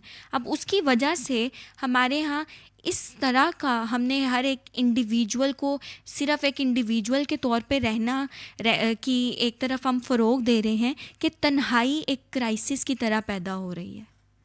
तो हमने बाउंड्रीज़ डिफ़ाइन करनी है, लेकिन हम लोगों ने अपने आप को पूरी दुनिया से अकेला नहीं कर देना। हमने इस चीज़ का भी ख्याल रखना है कि हमारी प्रोफेशनल लाइफ में क्या रूल्स एंड रेगुलेशंस हैं जिन पे मैं कंप्रोमाइज़ नहीं करूँगी या नहीं करूँगा, क्या चीज़ें हैं जिनमें मैं फ्लेक्सिबिलिटी दिखा सकता हूँ। तो ये एक क्लैरिटी आपने डेवलप करनी है इस स्टेज पे आके अपने पैटर्न्स को देखते हुए। फिर आपकी कम्युनिटी लाइफ कैसे, कम्युनिटी लाइफ माशरे के लोग, आपके नेबरहुड के लोग हो सकते हैं, आप जिन ऑर्गेनाइजेशंस का हिस्सा हैं वो लोग, मिलते जुलते हैं वो सब लोग इसमें शामिल हो सकते हैं। तो उनके साथ किस तरह के मामलात रखने हैं, कितनी फ्लेक्सिबिलिटी रखनी है और किन चीज़ों पे आप कंप्रोमाइज़ नहीं कर सकते। तो वो जो एक क्लैरिटी है वो बहुत इंपॉर्टेंट है और उस चीज़ को एक अच्छे तरीके से कम्युनिकेट करना बहुत इंपॉर्टेंट है। देन आपकी पर्सनल लाइफ में कैसी बाउंड्रीज़ रखनी है। पर्सनल लाइफ भी बहुत आगे डाइवर्स है, दोस्तों के साथ और तरह की बाउंड्रीज़ होती हैं और फ्लेक्सिबिलिटी होती है। पेरेंट्स के साथ फ्लेक्सिबिलिटी एंड बाउंड्रीज़ का सिलसिला डिफरेंट है, औलाद के साथ डिफरेंट है, और इसी तरह से आपकी रोमांटिक रिलेशंस में डिफरेंट है। तो इस तरह से इस स्टेज पे आके आपने बाउंड्रीज़ के कॉन्सेप्ट को फोकस करना है अपने इमोशनल पैटर्न्स को देखते हुए। कौन सी चीज़ें हैं कि किसी ने कहाँ पे क्या बाउंड्री ब्रीच की थी तो आप रेड जोन में गए थे या येलो जोन में गए थे। आपको डायरी अपनी को एनालाइज करके ये अंडरस्टैंडिंग और ये क्लैरिटी इस स्टेज पे डेवलप हो जाएगी कि आप किसने क्या ब्रीच की बाउंड्री, तो आप किस जोन में गए थे। आप फिर उस चीज़ पे हो सकते हैं कि हाँ, अगर कोई मेरे साथ ऐसा करे तो ये चीज़ मुझे बहुत डिस्टर्ब करती है, तो फिर आप उस चीज़ को कम्युनिकेट करें। तो इस स्टेज पे हम कम्युनिकेशन पे फोकस करेंगे और हेल्दी बाउंड्रीज़ पे फोकस करेंगे। और हेल्दी बाउंड्रीज़ का मतलब हरगिज़ नहीं कि हम लोगों को कट ऑफ करने पे फोकस करेंगे, हम एक हेल्दी डिस्टेंस पे फोकस करेंगे। और फिर नेक्स्ट पे हम डिस्कस करेंगे कि अगर हमने इतनी बाउंड्रीज़ बना ली तो फिर हमने जुड़ना किसके साथ है, तो वो हम नेक्स्ट पे डिस्कस करेंगे। Step number 5, creating green zone relations. Green zone relations, जैसे कि अभी हमने कुछ देर पहले भी मैंने ये बात की कि जो आपकी रिलेशंस होते हैं ना, इंटरपर्सनल रिलेशंस, और जो आपके सोशल इंटरेक्शंस होते हैं, इनका बहुत गहरा ताल्लुक़ आपकी मेंटल हेल्थ से होता है। मेंटल हेल्थ या मेंटल इलनेस किसी आइसोलेशन में पड़ा हुआ कोई मसला नहीं है, वो आपकी सोशल लाइफ से बहुत ज़्यादा जुड़ा हुआ है। जैसे अभी सर ने बात की कि जब से वो रिटायर हुए हैं, वो ज़िंदगी का एक अलहदा पूरा फेज़ था, तो वो एक चेंज उसमें जब आया है तो उन्हें कुछ वक्त लग रहा है उधर आने में। तो इस तरह से आपकी जो सोशल लाइफ है, जब उसमें तब्दीलियाँ आती हैं ना, तो वो आपकी मेंटल हेल्थ को बहुत इम्पैक्ट करती हैं। तो इसमें ग्रीन जोन जो रिलेशंस हैं उनको कायम करना बहुत अहमियत रखता है। इसमें हम एक एक्टिविटी करवाते हैं जो कि आप लोग अपने घर जाके ये एक्टिविटी कर सकते हैं। ये एक्टिविटी इस तरह से होती है कि आपने एक चार्ट बनाना है जो कि आपके रिलेशंस का चार्ट है, ठीक है। आपने उन लोगों को आइडेंटिफाई करना है जिनके साथ आपका ऐसा ताल्लुक़ है जो कि आपके किसी ना किसी इमोशनल जोन को मुतासिर करता है। रेड जोन, येलो जोन या ग्रीन जोन हो सकते हैं। हम कोई भी एक कैरेक्टर ले लेते हैं, लेट्स से एक यूनिवर्सिटी की स्टूडेंट है जो कि इंगेज्ड है, ठीक है। अब वो जो यूनिवर्सिटी की स्टूडेंट है, अगर हम उसके रिलेशंस की बात करें तो उसमें एक तो रिलेशन उसका आएगा फैमिली के साथ, उसका रिलेशन बतौर वो बेटी, और सिबलिंग्स हैं तो उनके साथ। फिर वो एक स्टूडेंट है कि वो यूनिवर्सिटी भी जाती है, 2 रिलेशंस आ गए। तीसरा ये कि वो एक रिलेशन में भी है, शी इज़ इंगेज्ड, तीसरा रिलेशन आ गया। अब ये 3 रिलेशंस उसके आ गए। अब जब वो ग्रीन जोन डायरी में, अगर वो हमारी लेट्स से ये एक फिक्शनल कैरेक्टर हमारी पार्टिसिपेंट है, तो उससे हम ये एक्टिविटी यूँ करवाएंगे कि वो जो रिलेशंस उसको लगता है कि पॉजिटिव या नेगेटिव तौर पर उसकी मेंटल हेल्थ को बहुत अफेक्ट करते हैं, वो उन रिलेशंस को एक कॉलम में लिखे, बुलेट्स बना के। फिर वो टोटलिटी में देखने की बजाय वो देखे कि इस ताल्लुक़ को वो कैसा महसूस करती है। उसका अपने पेरेंट्स के साथ जो ताल्लुक़ है वो ग्रीन जोन में है, येलो में है या रेड में है। लेट्स से वो अपने एक पेज पे कॉलम्स बनाए 3 बुलेट्स में। पहले में वो अपना रिलेशन लिखेगी, दूसरे में रिलेशन कहाँ पे है, मतलब किस जोन में है, तीसरे पे वो वजह लिखेगी। जैसे कि अगर इस कैरेक्टर का जो है घर में फाइनेंशियल इश्यूज़ रहते हैं, जो पेरेंट्स हैं वो इतना ज़्यादा एजुकेशन को नहीं करते, वो जल्दी शादी करना चाहते हैं, तो इस वजह से भी येलो टू रेड की एक टेंडेंसी रहती है उसके अपने पेरेंट्स के साथ रिलेशन में, तो वो इस चीज़ को मेंशन कर सकती है। और अगर वो इंगेज्ड है, वो एक ठीक रिलेशन चल रहा है, तो वो उसको ग्रीन जोन के साथ मेंशन करके और वो फिर लिख सकती है कि ये एक पॉजिटिव रिलेशन है, उसका पार्टनर सपोर्टिव है और ये एक अच्छी वैल्यू ऐड करता है उसकी लाइफ में। और यूनिवर्सिटी की वो स्टूडेंट है तो लेट्स से उसका वो एक्सपीरियंस येलो ग्रीन है और वो इसको इस तरह से लिख सकती है। तो ये जो चार्ट आप बनाते हैं ना, तो आपको इससे ये आइडिया होता है कि समटाइम्स हम ना एक पूरे पर्सन को अवॉइड कर रहे होते हैं, पूरी सिचुएशन को अवॉइड कर रहे होते हैं। तो ये जब हम रिलेशंस का चार्ट बनाते हैं तो हम अगेन वही चीज़ कि हम टोटलिटी में देखने की बजाय हम देखते हैं कि हमारा जो ये रिलेशन है इसमें कौन सी चीज़ गड़बड़ कर रही है। जैसे आपकी गाड़ी है, गाड़ी ख़राब हुई तो पूरी गाड़ी ख़राब नहीं हुई, उसका कुछ पार्ट्स ख़राब हो सकते हैं। इसी तरह आपका रिलेशन है वो पूरा ख़राब नहीं होता, उसके कुछ पार्ट्स हैं, कुछ हिस्से हैं, वो प्रॉब्लम पैदा कर रहे होते हैं। सो यहाँ पे जो एक्टिविटी आती है, इस चार्ट को बनाने के बाद आपको एक क्लैरिटी डेवलप होती है कि जो सबसे ज़्यादा क्लोज लोग हैं आपके, जो सबसे ज़्यादा करीब हैं आपके लोग, आई नीड सम वाटर, जो सबसे ज़्यादा आपके करीब लोग हैं वो लोग आपकी मेंटल हेल्थ पे क्या असर डाल रहे हैं। हमने कभी इस चीज़ को सोचा ही नहीं होता, ठीक है। तो जब आपके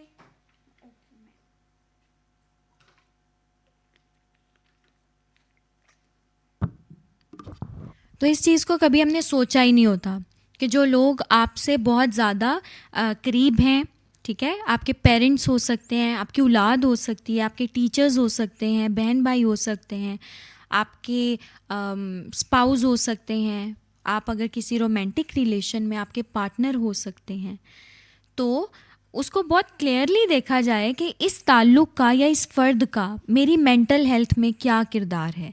तो ये जो चार्ट आप बनाएंगे, ये चार्ट एक बहुत क्लैरिटी डेवलप करेगा और ये चार्ट इतना सिंपल नहीं होगा कि आप बुलेट्स बना देंगे, बल्कि इस चार्ट में आपको ना बहुत सी चीज़ें मिलेंगी, बहुत से पॉइंट्स मिलेंगे कि हाँ ये चीज़ पॉजिटिव है, ये चीज़ थोड़ी कंफ्यूजिंग है, और ये चीज़ जो है ये एक रेड फ्लैग है।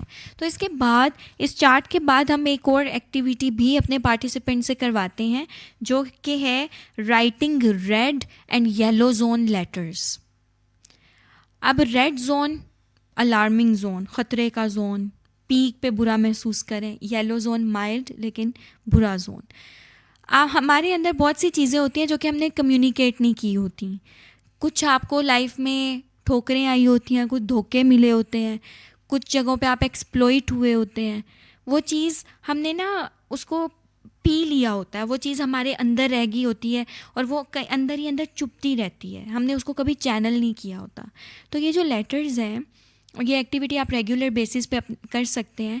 तो ये लेटर जब आप रेड जोन या येलो जोन लेटर किसी ऐसे शख्स के नाम लिखें या किसी ऐसी सिचुएशन के नाम लिखें जो कि अभी तक आपको लगता है कि अंदर मेरे कहीं ना कहीं मुझे चुभ रही है और मैं उसको कभी चैनल नहीं कर सकी या चैनल नहीं कर सका, तो आप उस हवाले से इसको लिखें। तो आप इस एक्टिविटी के दौरान तो आपको थोड़ी मुश्किल होती है क्योंकि एक पुरानी चीज़ को आप चैनल कर रहे हैं, बड़ी एफ़र्ट लगती है, लेकिन इसके बाद आप बहुत रिलैक्स्ड महसूस करेंगे। आपको लगेगा कि आप आज़ाद हो गए किसी चीज़ से, जो चीज़ कॉन्स्टेंटली आपको डिस्टर्ब करी थी, आप उससे आज़ाद हो गए हैं। तो इसकी एक एग्ज़ाम्पल ये है कि डॉक्टर सुहेल वो एग्ज़ाम्पल अक्सर कोट करते हैं कि उनकी एक पेशेंट थी, तो वो चाइल्ड अब्यूज़ का शिकार हुई थी। तो वो एक ऐसी चीज़ थी कि वो अपनी पेरेंट्स से किसी से उसने शेयर नहीं की और वो चीज़ उसको चुभती थी। उसको लगता था कहीं वो बोलेगी तो लोग कहेंगे she is not a virgin, और उसका जो रिश्ते की मार्केट है उसमें उसका अच्छा रेट नहीं लगेगा कल को कि she is not a virgin. और बाद में उसका हस्बैंड क्या सोचेगा, क्या उसका हस्बैंड उसको एक्सेप्ट करेगा अगर वो ये कहे कि जी मैं एक चाइल्ड अब्यूज़ सर्वाइवर हूँ? उसका हस्बैंड उसको एक्सेप्ट नहीं करेगा। उसके पास ना सिर्फ वो अब्यूज़ की इतनी हॉरिबल मेमोरीज़ थी और वो पेन था, बल्कि इतने सारे लेबल्स थे कि अगर वो बोलती है तो वो बहुत ज़्यादा उससे सफ़र करेगी। वो चीज़ उसके अंदर थी। तो ये जो एक्टिविटी जब उसने की उसके लिए बहुत मुश्किल थी, लेकिन उसने अपने अब्यूज़र के नाम ख़त लिखा, रेड जोन लेटर, और वो जो सारी भड़ास थी उसने उसमें निकाल दी। और इसी तरह से एक और केस उसमें ये है, सिमिलर केस, चाइल्ड अब्यूज़ का ही केस। तो उसमें पार्टिसिपेंट ने ना सिर्फ अब्यूज़र के नाम ख़त लिखा, बल्कि उसने उस हर फ़र्द के नाम ख़त लिखा जिसने उसको कहा था कि शट अप, तुमने ये बात नहीं किसी से करनी। और उसने yellow zone, red zone letters लिखे और बहुत मुश्किल हुई शुरू में लिखने में। और बहुत से लोगों की, जब मैंने उनको ये एक्टिविटी करते देखा तो कुछ लोगों को स्वेटिंग होने लग जाती है, क्योंकि वो हॉरिबल चीज़ जो कभी चैनल ही नहीं की, जो अंदर दफन थी, वो आपके माइंड में आ रही है, आप उसको लिख रहे हैं, तो वो बहुत मुश्किल चीज़ होती है। लेकिन जब वो उसको कंप्लीट करते हैं, अक्सर होता है पेन यूँ फेंकते हैं और वो लेटर यूँ फेंकते हैं और वो बहुत रिलैक्स्ड महसूस करते हैं उसके बाद। तो ये जो एक्टिविटीज़ है ना, कि इनका मकसद ये है, red zone later and yellow zone, और इसका ये नहीं है कि आपने ये ख़त जो है उसके पोस्टल एड्रेस पे भेजना है, क्योंकि चीज़ों के बहुत से कॉन्सिक्वेंसेस होते हैं, हर एक की सिचुएशन डिफरेंट होती है। आप कर सकते हैं, आप कम्युनिकेट करना चाहें और आपको लगे कि इसके बुरे नतीजे आप पर नहीं आएंगे तो आप आगे बढ़ सकते हैं, वरना मकसद हमारा ये है कि इस ख़त के ज़रिए वो जो रुकी हुई कुछ चीज़ें हैं, उलझे हुए इमोशंस हैं, उनको निकाला जाए, उनको ख़ारिज किया जाए। तो ये खतूत आप अगर रेगुलर बेसिस पे इसको महीने में आप एक दफ़ा ऐसा ख़त लिखें तो आप बहुत आज़ाद महसूस करेंगे अंदर से, आप चैनल करेंगे उन चीज़ों को जो आपको अंदर ही अंदर डिस्टर्ब करी थी। देन एक एक्टिविटी हमारे पास है ग्रीन जोन लेटर। हमने बहुत बातें की जो लोग नेगेटिवली इम्पैक्ट करते हैं, बुरा असर डालते हैं। अब हम बात करेंगे ग्रीन जोन लेटर की। हमारी ज़िंदगी में ऐसे भी किरदार होते हैं जो कि कहीं ना कहीं हमें पता होता है कि अगर ज़िंदगी खूबसूरत है तो इस पर्सन का भी, भाई इसको भी क्रेडिट जाता है, इसकी वजह से भी मेरी ज़िंदगी में कुछ उम्मीद है या कुछ खूबसूरती बाकी है, इस ताल्लुक़ की वजह से है, तो आप ऐसे लोगों को ग्रीन जोन लेटर्स लिख सकते हैं, तो उससे आपका ताल्लुक जो है वो बहुत स्ट्रेंथन होता है। Red and yellow zone later आपका उस अब्यूज़र या एक्सप्लॉइट करने वाले शख्स से शेयर करना आपके लिए बुरे नताइज ला सकता है, लेकिन ग्रीन जोन लेटर उनसे शेयर करना ये बहुत पॉजिटिव असर आपकी ज़ात पे डाल सकता है और आपके ताल्लुक पे बहुत पॉजिटिव असर डाल सकता है। हम अक्सर कहते हैं ना, बड़ी कॉमन सी ये बात है कि ज़िंदा लोगों को फ्लावर्स नहीं मिलते, जब कोई मर जाता है तो उसकी कब्र पे गुलदस्ते और फूल होते हैं। तो हमने ज़िंदा लोगों को वो वाले फूल देने हैं, हमने ज़िंदा लोगों को बताना है कि तुम ख़ास हो, और इस तरह हम जुड़ेंगे। जैसे हमने पहले हेल्दी बाउंड्रीज़ में हम काइंड ऑफ टूट रहे हैं, दूर दूर जा रहे हैं, तो जुड़ना किन से है? जिनसे हमारा ग्रीन जोन का रिश्ता है, उनसे इस रिश्ते को मजबूत करना है, उन्हें बताना है। और जब आप किसी की एफ़र्ट को एक्नॉलेज करते हैं ना, लेट्स से आपको कोई पियन है और वो आपको पानी पिलाता है आपके ऑफिस में, और आप उसको बताएं कि मतलब मुझे अभी पानी की कितनी ज़रूरत है, थैंक यू सो मच आपने मुझे पानी पिलाया है, या और पहले वो एज अ ड्यूटी पिलाता होगा, लेकिन अब वो एक एहसास से आपको पिलाएगा। तो जब हम ये ग्रैटिट्यूड को, वैल्यूज़ को एक्नॉलेज करना, किसी की एफ़र्ट को, छोटी सी एफ़र्ट को भी एक्नॉलेज करना, तो हम वो एहसास पैदा कर रहे हैं। आजकल मतलब मेंटल हेल्थ के इश्यूज़ इस वजह से भी बहुत हैं कि हमें एहसास नहीं है, हम एक दूसरे की एफ़र्ट्स को एक्नॉलेज भी नहीं करते। मैं कुछ अच्छा करूँगी, उसको कोई एक्नॉलेज नहीं करेगा, क्योंकि मैंने भी किसी को एक्नॉलेज नहीं किया था। जब हम इस चीज़ को एक रिचुअल बना दें कि हम एक ग्रैटिट्यूड को, एक्नॉलेज करने को, इन चीज़ों को अपनी वैल्यूज़ बना लें, तो हमारी मेंटल हेल्थ के बहुत से इश्यूज़ इससे भी हल हो सकते हैं, क्योंकि हमें एहसास पैदा होगा, एक कनेक्टिविटी पैदा होगी। सो ये बात हो गई ग्रीन जोन लेटर की। तो अब हमारे आखिरी 2 स्टेप्स हैं। मैंने काफ़ी बोल दिया है और मुझे लगता है कि आपकी सुनने की कैपेसिटी भी बहुत अब कम रह गई होगी, तो इसको वाइंड अप करते हैं। Step number 6, creating green zone systems. अब इसमें हम 3 सिस्टम्स की बात ज़्यादातर करते हैं मैक्रो लेवल पे देखा जाए। फैमिली सिस्टम जो जनरल सिस्टम्स हैं, वर्क या एजुकेशन सिस्टम। वर्क क्योंकि प्रोफेशनल्स के साथ भी काम करते हैं, तो वो अपनी वर्क प्लेस पे जाते हैं, तो वहाँ का चीज़ उनको इम्पैक्ट करती है, वर्क इन्वायरमेंट। एजुकेशन सिस्टम क्योंकि हम यूथ और स्टूडेंट्स के साथ काम करते हैं, तो उनका जो तालीमी इदारा है वहाँ का माहौल और एजुकेशन से जुड़ी चीज़ें, उनका भी उनकी मेंटल हेल्थ से गहरा ताल्लुक़ होता है। तीसरी चीज़ है आपकी कम्युनिटी के बॉन्ड्स, यानी कि वो आपकी फैमिली के भी लोग नहीं हैं, वो आपकी एजुकेशन से जुड़े लोग भी नहीं हैं, वो वैसे ही आपने कोई ऑर्गेनाइजेशंस या क्लब्स का आप पार्ट हैं, आपके नेबरहुड के लोग या आपके फ्रेंड्स भी इसमें आ जाते हैं, तो वो कम्युनिटी में हम उसको कवर करते हैं। अब जो चार्ट आप पहले बना चुके हैं पिछले स्टेप्स में, वो चीज़ एक क्लैरिटी आप में डेवलप कर चुका होगा कि आप लोग वो चीज़ एक क्लैरिटी आप में डेवलप कर चुका होगा कि आपका किससे कैसा ताल्लुक़ है, किस जोन का ताल्लुक़ है, और उसके बाद आप देखेंगे कि कौन सा फैमिली सिस्टम के अंदर कौन सी ऐसी चीज़ रेड, येलो और ग्रीन जोन में आपको डाल रही है। वर्क प्लेस में पूरी वर्क प्लेस ख़राब नहीं है, कौन सी चीज़ है जो रेड, येलो या ग्रीन जोन में डाल रही है। फिर आपकी जो कम्युनिटी रिलेशंस हैं, तो ऐसा नहीं कि पूरा मुआशरा ख़राब है, कौन से स्पेसिफ़िक लोग हैं या स्पेसिफ़िक ऐसी चीज़ें हैं जो कि आपको रेड, येलो या ग्रीन जोन में डाल रही हैं। तो वो स्पेसिफ़िक उन चीज़ों को इस स्टेज पे आके हम समझेंगे, और फिर हम उस चीज़ को एनालाइज़ करते हुए देखेंगे कि हम लोगों ने क्या अप्रोच रखनी है। हम लोगों ने किसी चीज़ को रिज़ॉल्व करना है, डिज़ॉल्व करना है, या हमें हेल्प चाहिए। रिज़ॉल्व उसको करेंगे जो हमें लगता है कि हाँ ये मसाइल इस रिलेशन में आ रहे हैं या इस सिचुएशन में आ रहे हैं, तो इन पे हम कम्युनिकेट करके किसी तरह से मैं बात करके इसको हैंडल कर सकती हूँ।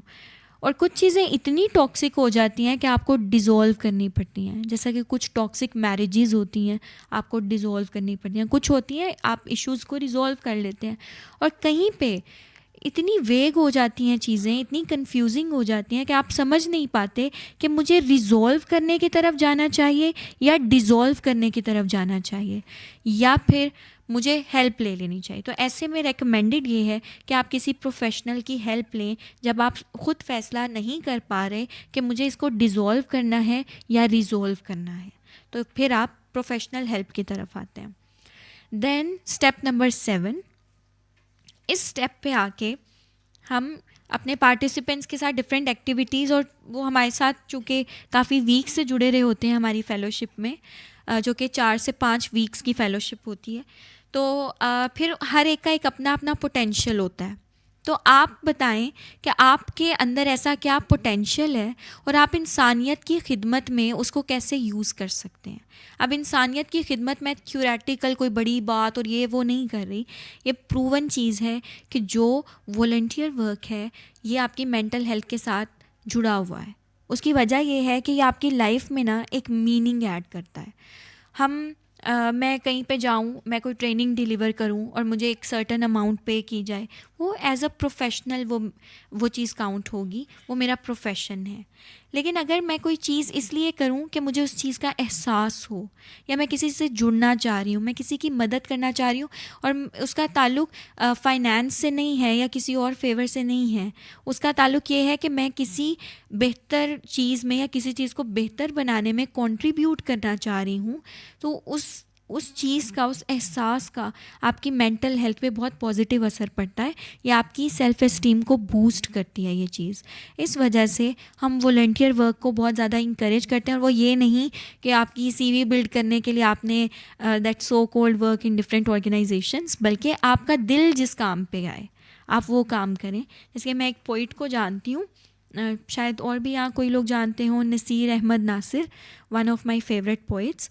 तो वो जब रिटायर हुए और फिर दादा थे, नाना थे बच्चों के, तो एक तो उन्होंने वो बच्चों में बहुत ज़्यादा दिल लगाया अपना, दूसरा ये कि गार्डनिंग शुरू की, और साथ वो पोइट थे, पोइट्री की तरफ बहुत ज़्यादा आ गए। अब इतने यंग लोग सोशल मीडिया पे एक्टिव नहीं होते जितना बड़े अच्छे अंदाज में वो एक्टिव होते हैं। तो वो जो विजडम उन्होंने इतने सालों में गेन किया, जो यंग लोग सोशल मीडिया यूज़ करते हैं, अब उनके पास रिटायरमेंट के बाद वक्त है, वो विजडम अपना शेयर करते हैं, फिर हम जैसे लोग उसको पढ़ते हैं, फिर वो गार्डनिंग करते हैं, तो जिन लोगों को गार्डनिंग का शौक़ है उनको डिटेल शेयर करते हैं, और हर पौधा उनके लिए एक बच्चा है। तो वो उन्होंने एक पॉजिटिव एक्टिविटी, पौधे लगाने की, दरख्त लगाने की, नॉलेज शेयर करने की दूसरे लोगों के साथ, अपना एक्वायर्ड विजडम शेयर करने की, ऐसी एक्टिविटी शुरू की जो कि उनका एक अपना पोटेंशियल है, एक अपना पैशन है, लेकिन वो इंसानियत में कंट्रीब्यूट कर रहे हैं। इसी तरह अगर एक और मिसाल हम डॉक्टर खालिद सुहेल की लें, वो भी अपनी 70s में हैं और he is not retired as yet, बल्कि उनके फेलोज़ उन्हें कहते हैं प्लीज़ अब आप रिटायर हो जाएं। वो कहते हैं मैं अपना काम बहुत इंजॉय करता हूँ, मैं नहीं रिटायर होऊंगा। सो उनके पास जो भी टाइम होता है ना, वो लिखते बहुत ज़्यादा है। अब वो कनाडा में हैं, ही इज़ अर्निंग वेल, अपनी लाइफ वहाँ पे है, लेकिन वो एक मिशन ये है कि पाकिस्तान जैसे मुल्क में ना मेंटल हेल्थ पे बहुत अच्छा लिटरेचर आपको नहीं मिलेगा, और वो लोकल लिटरेचर नहीं होगा, वो कोई वहाँ के आर्टिकल्स होंगे जो समटाइम्स हमारे कॉन्टेक्स्ट में उतनी सेंस उनकी नहीं बन रही होती। वो हम पे थोपा हुआ लिटरेचर होता है, वही वाली कोपिंग स्ट्रैटेजीज़ हम लोग किए जा रहे होते हैं रेप्लिकेट, और उनके कोई रिजल्ट्स नहीं आ रहे होते। सो डॉक्टर सुहेल बहुत एफर्ट इसमें पुट करते हैं कि वो उसको पाकिस्तान के मसाइल के साथ लिंक करते हुए फिर वो कोपिंग स्ट्रैटेजीज़ ड्राफ्ट करें, लोगों के साथ शेयर करें, लोगों को आसान ज़बान में समझाएं कि वो अपनी मेंटल हेल्थ का कैसे ख्याल रखें। और बहुत मुश्किल और बहुत कॉम्प्लिकेटेड जैसे कि डिप्रेशन है, हम हर चीज़ को डिप्रेशन कह देते हैं या डिप्रेशन के बारे में जानते ही नहीं, तो उसको एक आम इंसान कैसे समझ पाए कि क्या डिप्रेशन है क्या नहीं। तो वो इन टॉपिक्स पे आसान उर्दू में किताबें लिखते हैं। तो ये एक है कि उनमें एक राइटर होने का एक पोटेंशियल था, तो उन्होंने उसको इंसानियत की खिदमत में जोड़ा, जो कि उनकी भी सेल्फ़ एस्टीम को बूस्ट करता है, उनको अच्छा महसूस होता है क्योंकि एक मीनिंगफुल बात है। तो स्टेप नंबर 7 है creating, sharing and serving humanity. हमने बहुत अपने बारे में अपने आप को पढ़ा, समझा, और हमने अपने पोटेंशियल को रियलाइज़ किया कि मैं क्या कर सकती हूँ, मैं क्या करना चाहती हूँ। हमारे साथ आर्टिस्ट मौजूद हैं, म्यूज़िक से उनका ताल्लुक़ है, फिर हमारे साथ रीडर्स एंड राइटर्स हैं। आप कुछ पढ़ें तो आप उसको और लोगों के साथ शेयर करें उस नॉलेज को। आप कुछ लिखते हैं तो कुछ ऐसा लिखें जिससे दूसरे लोग फ़ायदा हासिल करें। तो हमारे जो ग्रीन जोन की कम्युनिटी हम बिल्ड करने पे हमारा फोकस है। तो इसके एंड पे हम पीयर सपोर्ट ग्रुप्स बनाते हैं, यानी कि हम ट्रेनिंग दे के आपको छोड़ नहीं देते, बल्कि कोशिश ये होती है कि हम मुख्तलिफ़ तरह के लोगों को जोड़ें, ऑनलाइन भी उनको जोड़ें जो कि एक ही ग्रुप है, फिर वो एक शहर के जो लोग हैं उनको जोड़ें कि वो आपस में मिलते जुलते रहें और सपोर्ट ग्रुप्स बने रहें, मेंटल हेल्थ पे बात होती रहे, लाइक माइंडेड लोग जुड़े रहें। तो अभी फिर डिफरेंट सिटीज़ में हम लोगों ने इस तरह के ग्रुप्स बनाए हैं जो कि वॉलंटियर एक्टिविटीज़ करते हैं, सेशंस करवाते हैं। कसूर, लाहौर, साहिवाल, इस्लामाबाद, पेशावर और हैदराबाद, कराची, यहाँ पे हमारे ग्रीन जोन चैप्टर्स हैं और वो इन पर्सन चैप्टर्स हैं। कुछ स्कूल टीचर्स हैं, कुछ यूनिवर्सिटी स्टूडेंट्स हैं, तो वो नए ख्वाब हमारे क्लब के साथ मिलके वो डिफरेंट एक्टिविटीज़ कर रहे होते हैं। तो वो फिर इस तरह से कंट्रीब्यूट अपने तौर पे कर रहे होते हैं। आप अपने तौर पे कर सकते हैं। जैसे कि अभी एक फ़ेलो थे, उन्होंने कहा कि वो एक्टिविस्ट हैं, तो वो दूसरे लोगों के हकूक़ के लिए आवाज़ उठा सकते हैं। कोई राइटर हैं, लिख सकते हैं। गार्डनिंग का शौक़ है, वो भी पॉजिटिव बात है। तो अब हम इसको जैसे जैसे कंक्लूड करने की तरफ आ रहे हैं, तो आप सबसे मेरी रिक्वेस्ट होगी कि एक एक आपने शेयर करना है कि आप में क्या पोटेंशियल है और आप उसको इंसानियत की खिदमत में कैसे लगा सकते हैं और आप उससे अपनी लाइफ में मीनिंग कैसे ऐड कर सकते हैं। तो एक दो जुमले इस पे अगर हम सब पार्टिसिपेंट्स से सुन सकें। मैं रिपीट करती हूँ, अपना पोटेंशियल बताएंगे आप, ठीक है, और आप उससे इंसानियत की खिदमत कैसे कर सकते हैं या फिर आप उसको मीनिंगफुल कैसे बना सकते हैं।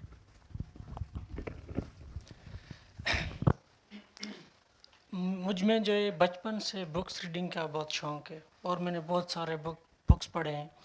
तो मुझ में ये पोटेंशियल है, जो भी मेरे साथ मिलता है ना, मेरा दोस्त नया हो तो उससे मैं फ़र्स्ट काम ये करवाता हूँ, उसको बुक रीडिंग का एडिक्ट बना देता हूँ।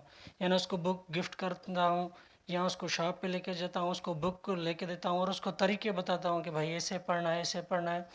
फिर इन द एंड और रिज़ल्ट ये निकलता है कि वो बाकायदा बुक्स रीडिंग में लग जाते हैं और उनकी लाइफ चेंज हो जाती है। तो मोस्टली अभी मैं यही करता हूँ। मेरे जितने भी मेरे से जूनियर आते हैं तो मैं इनको ये काम सौंपता हूँ और न्यूज़पेपर में लगा देता हूँ। तो मेरा ख्याल होता है कि जब तक ये इनका फ्रेश माइंड है, जब तक ये बिज़ी रहेंगे तो ये जो गलत एक्टिविटी और बैड हैबिट्स है तो दूर रहेंगे। तो ये मुझ में पोटेंशियल है और ये जो नए जूनियर होते हैं और मेरी बात मानते भी है और मैं उनको इन कामों पे लगा देता हूँ।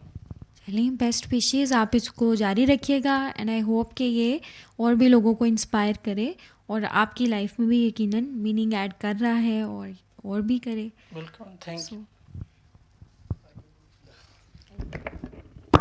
मैं ट्रेडिंग करता हूँ, तो मैं ट्रेडिंग साइकोलॉजी के हवाले से मैं काम करना चाह रहा हूँ कि कुछ लोग मतलब इसमें लॉस और जो गेन होता है प्रॉफिट, तो इसके अंदर जो आपने जोन बताया तो कभी जोन से भी निकल जाते हैं, कभी रेड जोन भी शूट कर जाता है, कभी ये। तो ट्रेडिंग साइकोलॉजी को सीख के उसको आगे लोगों को बताना चाहता हूँ। ओके, सो आपने ट्रेडिंग साइकोलॉजी, आप इस पे ऑलरेडी काम कर रहे हैं या आपने आइडेंटिफाई किया है इस एरिया को और further? Okay, that's brilliant. I am law student और इन अ लॉलेस कंट्री लाइक पाकिस्तान मेरी कोशिश यही होती है कि जब से मैं लॉ के साथ इस फील्ड के साथ मैं जुड़ा, तो मेरी कोशिश यही होती है कि जिन लोगों को बेसिक्स नहीं पता लॉ की, मैं as a law student, as a final year student, मैं उन्हें उतना बता सकूँ जितना मेरे में पोटेंशियल है। तो मैं हमेशा यही कोशिश करता हूँ कि मैं लोगों को लॉ के बारे में गाइड करूँ। मैं गुज़िश्ता 5 साल से वॉलंटियर वर्क कर रही हूँ, लेकिन जब से मैंने अपनी जॉब स्टार्ट किया है वर्क इन डेवलपमेंट सेक्टर, तो तब भी मैं वॉलंटरीली काम करती हूँ। लेकिन मुझे पता होता है कि ये काम मैं दिल से नहीं कर रही, इसका मैं काम के लिए ये काम कर रही हूँ। तो मुझे लगता है कि मुझे वो फीलिंग दोबारा अंदर लाने के लिए वो फील करके वॉलंटियर वर्क करना होगा, बिकॉज जब हार्ट टू हार्ट कनेक्शन बनता है तो तब आप ज़्यादा अच्छा फील करते हैं। Thank you. बिल्कुल, और जिस वॉलंटियर वर्क की अभी हम बात कर रहे हैं, ये सीवी वाला वॉलंटियर वर्क नहीं है, ये एहसास वाला है। क्योंकि सीवी वाला कर भी सकता है और नहीं भी कर सकता, आपकी मेंटल हेल्थ से वो वाला ताल्लुक़, लेकिन जब वो एहसास आपके साथ होगा, जुड़ा हुआ आपका एहसास वाला एक एलिमेंट उसमें शामिल होगा, तो फिर वो ज़्यादा एक अच्छा असर आपकी नफसियाती सेहत पे डाल सकता है। ओके, सो पोटेंशियल, वैसे तो मैं एक इंजीनियरिंग स्टूडेंट हूँ, लेकिन माय फ्रेंड से मेरा ह्यूमर बहुत अच्छा है। सो मैं चाहती हूँ मैं जहाँ जाऊँ वहाँ मुस्कुराहटें बिखेरूँ, कोई मेरी वजह से परेशान ना हो। So there are couple of things. एक तो बच्चों के साथ मैं अच्छा कनेक्ट करती हूँ, तो ऑलरेडी मैं SOS विलेज में SOS के साथ हूँ, जो बच्चों को काउंसिल करती हूँ। लेकिन रिसेंटली मैंने ये आइडेंटिफाई किया है कि चूँकि मेरी स्टोरी टेलिंग बहुत अच्छी है और मैं बच्चों के साथ कनेक्ट करती हूँ, तो मैं ये सोच रही हूँ कि अपने बच्चों के स्कूल में स्टोरी टेलिंग के सेशंस शुरू करूँ, ताकि दास्तान गोई जो पाकिस्तान में अब नहीं रही है, वो बच्चों को इमेजिनेशन बिल्ड करने में और नॉलेज बिल्डिंग में हेल्प करे। बिल्कुल, और स्टोरी टेलिंग भी बहुत इम्पॉर्टेंट है। इसका भी एक बड़ा अच्छा असर आपकी मेंटल हेल्थ पे पड़ता है, और आप बल्कि कोई बुक भी इस पे पब्लिश कर सकती हैं। बच्चों का लिटरेचर, क्वालिटी लिटरेचर बच्चों के लिए बहुत कम है, और ये ट्रेंड बिल्कुल ख़त्म हो गया बच्चों को कहानियाँ सुनाने वाला, तो विच इज़ वेरी इम्पॉर्टेंट। मेरा पोटेंशियल जो है, मुझे लगता है कि मैं बहुत काइंड हूँ और मैं बहुत एम्पैथ हूँ।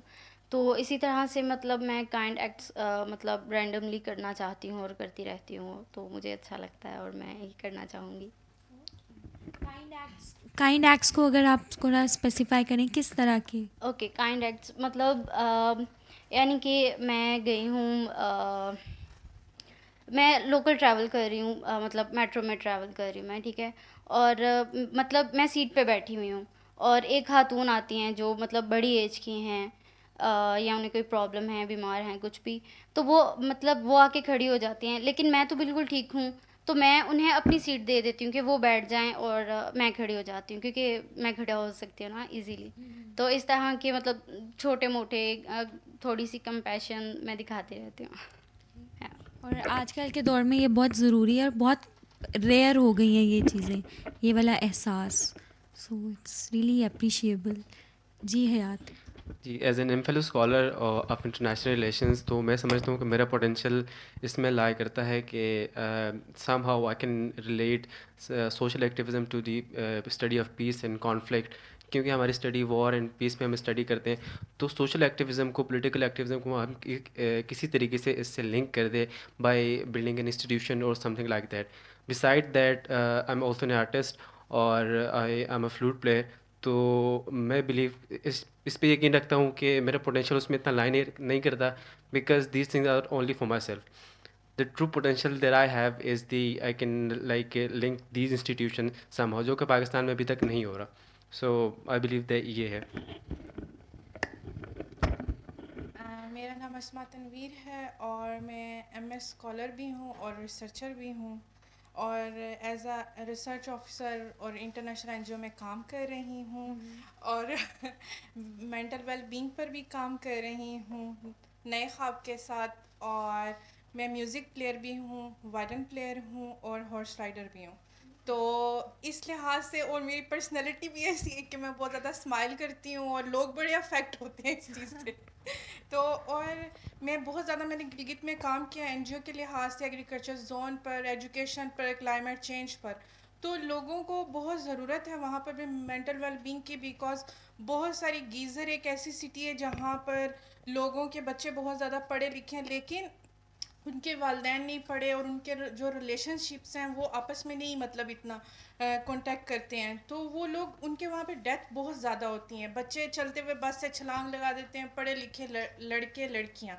तो जब मैं गिलगित में गई और मैं इस पर मतलब नए ख्वाब के साथ जुड़ी, और तो मैंने ये चीज़ें वहाँ पर उनके साथ शेयर की, और हमारे बहुत सारे फ्रेंड्स हैं जो कि मतलब मेंटल हेल्थ विंग पर अब काम कर रहे हैं साथ में, और साथ में मतलब मुझे वहाँ से भी लर्निंग मिलती है सीखने की। और मैं जिस NGO में हूँ वहाँ पर बहुत सारा डिफरेंट चीज़ों पर काम हो रहा है, और मैं जैसे चाइना में रहती हूँ, तो चाइना में भी बहुत सारे, हमें लगता है कि शायद आउट ऑफ कंट्री प्रॉब्लम्स नहीं है ना, लेकिन वहाँ के लोगों को भी बहुत ज़्यादा प्रॉब्लम्स हैं, तो मैं उनके साथ भी ये चीज़ें शेयर करती हूँ, और मुझे लगता है कि इंशाअल्लाह मैं आगे भी काम करती रहूँगी इन चीज़ों पर, और मेरी वजह से बहुत सारे लोग शायद मेंटल हेल्थ विंग पर मतलब काम भी करें, और इस लिहाज से उनकी मेंटल हेल्थ विंग जो है वो सही भी हो सके।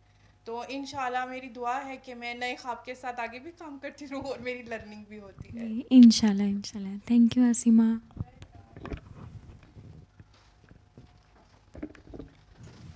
मैं यूनिवर्सिटी स्टूडेंट हूँ, तो मुझे ये बात बहुत पसंद है कि कोई भी क्लास फेलो मेरे पास आता है, उसकी स्टडीज़ में हेल्प करता हूँ, तो I think I am good at it, और इससे मेरी सेल्फ इस्टीम बूस्ट होती है और आई फील गुड। बिल्कुल, और इसमें ये भी होता है जब आप किसी को पढ़ाते हैं या सिखाते हैं तो आपके स्किल्स और पॉलिश होते हैं। जी, अंदर से यही सेल्फिश हूँ मैं, इसीलिए करता हूँ कि खुद सीख हो जाऊँ। Thank you ma'am.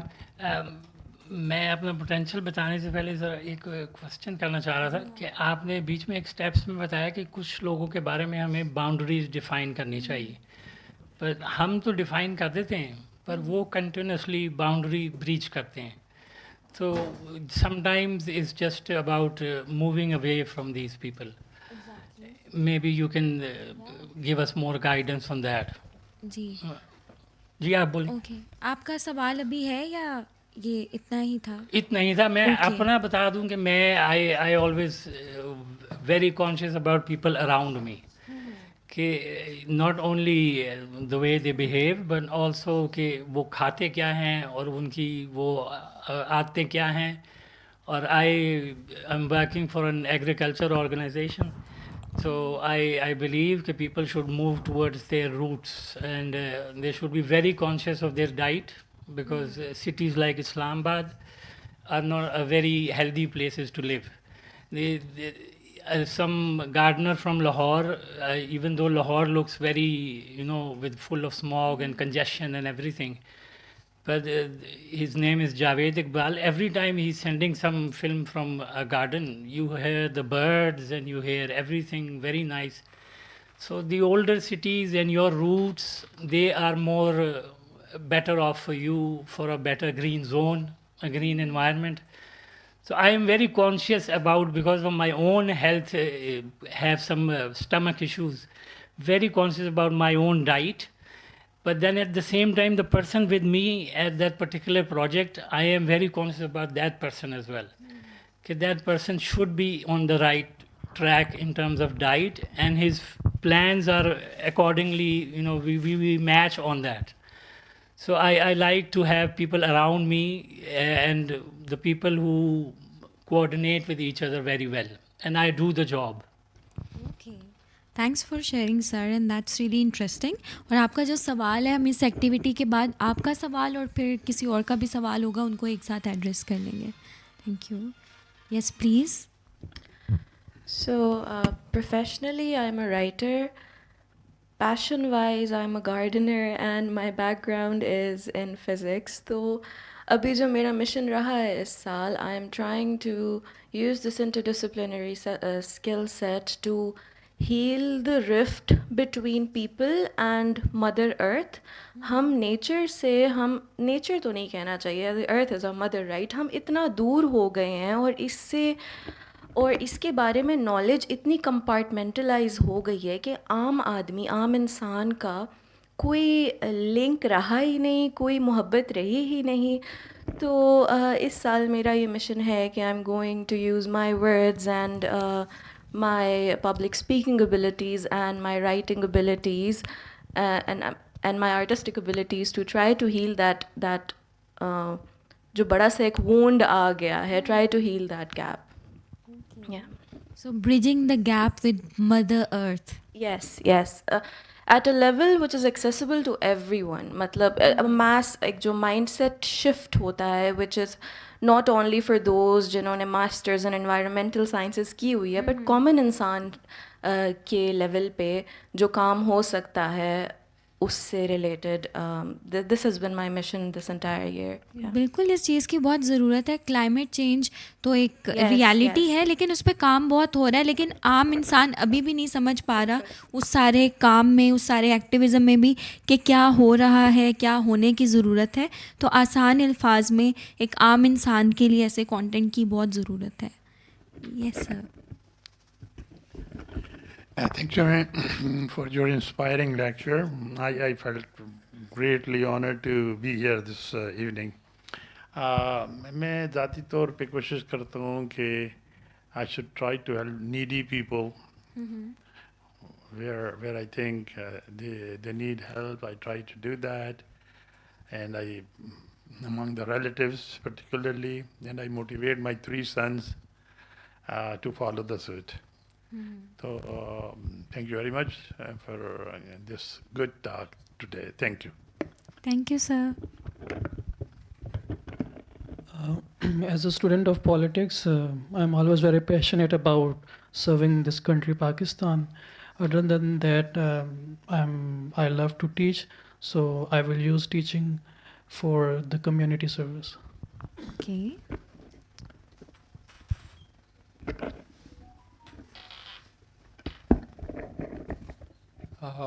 तो मैं चाहता हूँ कि मैं ऐसा म्यूज़िक बनाऊँ जो इमोशनली कंपैशनेट हो, जो इमोशनली सेंसिटिव हो, क्योंकि मेरे नज़दीक काफ़ी ज़्यादा जो केओस है दुनिया में, उसकी एक मेन रीज़न ये है कि we are disconnected with ourselves. हम में वो ऑथेंटिसिटी नहीं है, हम में अपने हार्ट के साथ वो कनेक्शन नहीं है। तो मैं चाहता हूँ कि एक ऐसा म्यूज़िक आई क्रिएटेड जो लोगों को सोचने पर मजबूर करे और महसूस करे। बेसिकली एहसास सोचने से मेरे नज़दीक ज़्यादा सुपीरियर है, क्योंकि या जो लोगों को महसूस कराए, आपस में जोड़े और ख़ुद से जोड़े। और अभी आपने बहुत इम्पॉर्टेंट बात की है, एहसास जो है वो सोचने से ज़्यादा सुपीरियर चीज़ है। तो ये भी एक प्रूवन चीज़ है कि आपका जो इमोशनल सेल्फ होता है ना, वो आपके रैशनल सेल्फ को डोमिनेट करता है। तो जब ऐसा शख्स, ऐसे लोग, ऐसे जो भी कम्युनिटी, क्लब्स, ऑर्गेनाइजेशंस, कुछ भी जिससे आप इमोशनल सतह पे एक हेल्दी वे में, एक डीपर वे में कनेक्ट करते हैं ना, और जिससे आप रैशनल सतह में कनेक्ट करते हैं, उसमें बहुत फ़र्क होता है। इमोशनल सतह पे अगर आप कनेक्ट करते हैं तो उसमें एक गहराई पैदा होती है, एक कनेक्शन पैदा होता है, और रैशनल सतह पे कनेक्शन ज़रूरी नहीं है, और वो वाली गहराई नहीं जो कि एक एहसास से पैदा होती है। तो ये एक बहुत इंपॉर्टेंट पॉइंट है। And thank you so much for organising this amazing event. Thank you.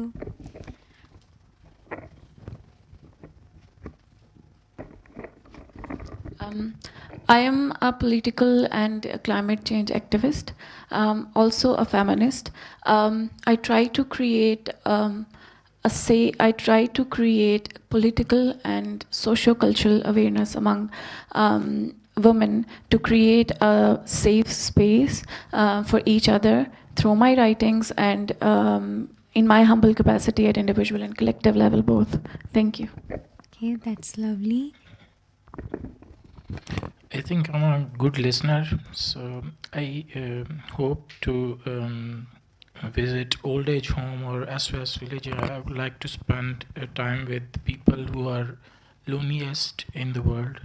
And I did try, but I think they don't like, men to come there. So I did teach once at SOS welfare home. There are teenage boys there, so that I sometimes do. अभी मैं sir की बात में एक चीज़ add करना चाहूँगी कि एक दफ़ा मैं एक शख्स से मिली जो कि उनका दूर दूर तक मेंटल हेल्थ से कोई ताल्लुक़ नहीं है, लेकिन मैंने उनके बारे में सुना हुआ था कि ये ना लोगों के बहुत से मसाइल हल करते हैं और ये कोई स्पिरिचुअल हीलर हैं, लोग ठीक हो जाते हैं। मुझे समझ नहीं आती कि मतलब ये बंदा क्या। और मैं उनसे जब मिली तो मैं उनकी इस चीज़ से बहुत मुतासिर हुई। जब मैंने पूछा कि आप ऐसा क्या करते हैं, तो इतने एजुकेटेड भी नहीं है। वो कहते कि मैं सिर्फ़ जब कोई बात करता है ना, मैं तवज्जो से सुनता हूँ, और एक शख्स ठीक होना शुरू हो जाता है जब उसको एक सुनने वाला मिल जाता है। हम में से हर कोई सुनाना चाहता है, कोई सुनना नहीं चाहता। कहते मैं सिर्फ़ ये करता हूँ कि मैं सुनता हूँ। तो किसी को सुनना एक अच्छी चीज़ है, और ये बहुत आपके अंदर उस एम्पैथी का जो एक जज्बा है उसको रिफ्लेक्ट करती है। जी।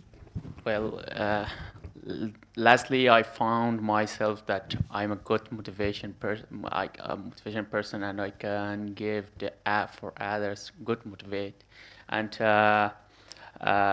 I'm so good for this because I've been working on it, and lots of my friends are, when they are not mentally good, I give them some advice, and physically, mentally, also both of them, because and physically it's been like more than 8 years that I'm doing sport, so it's so good, and the other hand, for motivation, it's very, very effective. I can say that, so I'm good in motivation. Yeah, thank you. Motivation is so much needed these days. Everyone is feeling demotivated around. Yeah. So But the pros is motivate is good, and the cons is this that in myself I'm not a good. My own life is not going that much well, so that's why I can say that I can give to others a good motivate speech, but not for myself, to be honest. So sometimes your words inspire others, but not yourself. Yeah, for sure, because it can solve the other problem, not my own. Okay, that's interesting.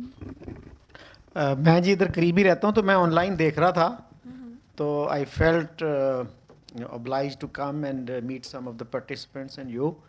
So I have written a book on English language, and I have taught at university, and I have a YouTube channel which has about 65,000 subscribers. Wow. So I love to teach, and I plan to write more books. So that's the basic idea. Yeah, that's so inspiring. Thank you so much, sir, for joining. Okay, so is anyone left? Nayyar Saab.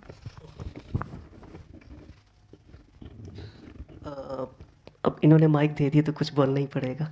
मैं ये कहूँगा कि ये हमेशा easy, हम चाहेंगे कि हम ग्रीन जोन में ही हो, ये हमारी ख्वाहिश तो होगी, कोशिश भी होगी, लेकिन ज़ाहिर है कि सर्कमस्टांसिस या लोगों के रवैये हमें उससे दूर ले जाते हैं।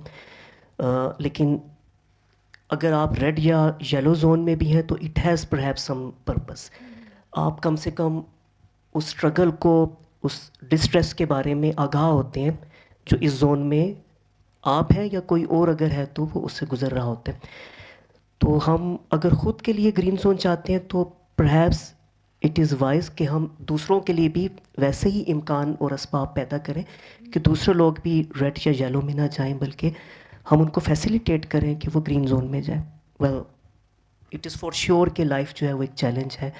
हर आदमी किसी न किसी फ्रंट पे, किसी न किसी महाज पे लड़ रहा है, तो हम उसको तो शायद दूर नहीं कर सकते, लेकिन हम दूसरों के लिए हौसले का सबब बन सकते हैं। A kind word, sometimes a hug, एक कंधे पे थपकी हो गई, या मैं सुनना, या try to understand others without being judgemental, without being strict, I think that will be very helpful.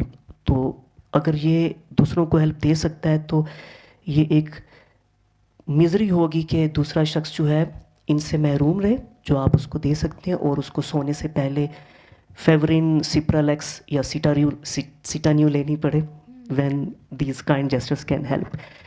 आप लाहौर से आई, इतना अच्छा ये सेशन है, सब लोग यहाँ बैठे हैं, ज़्यादातर जो हैं वो एट पीस फील कर रहे हैं, including my self.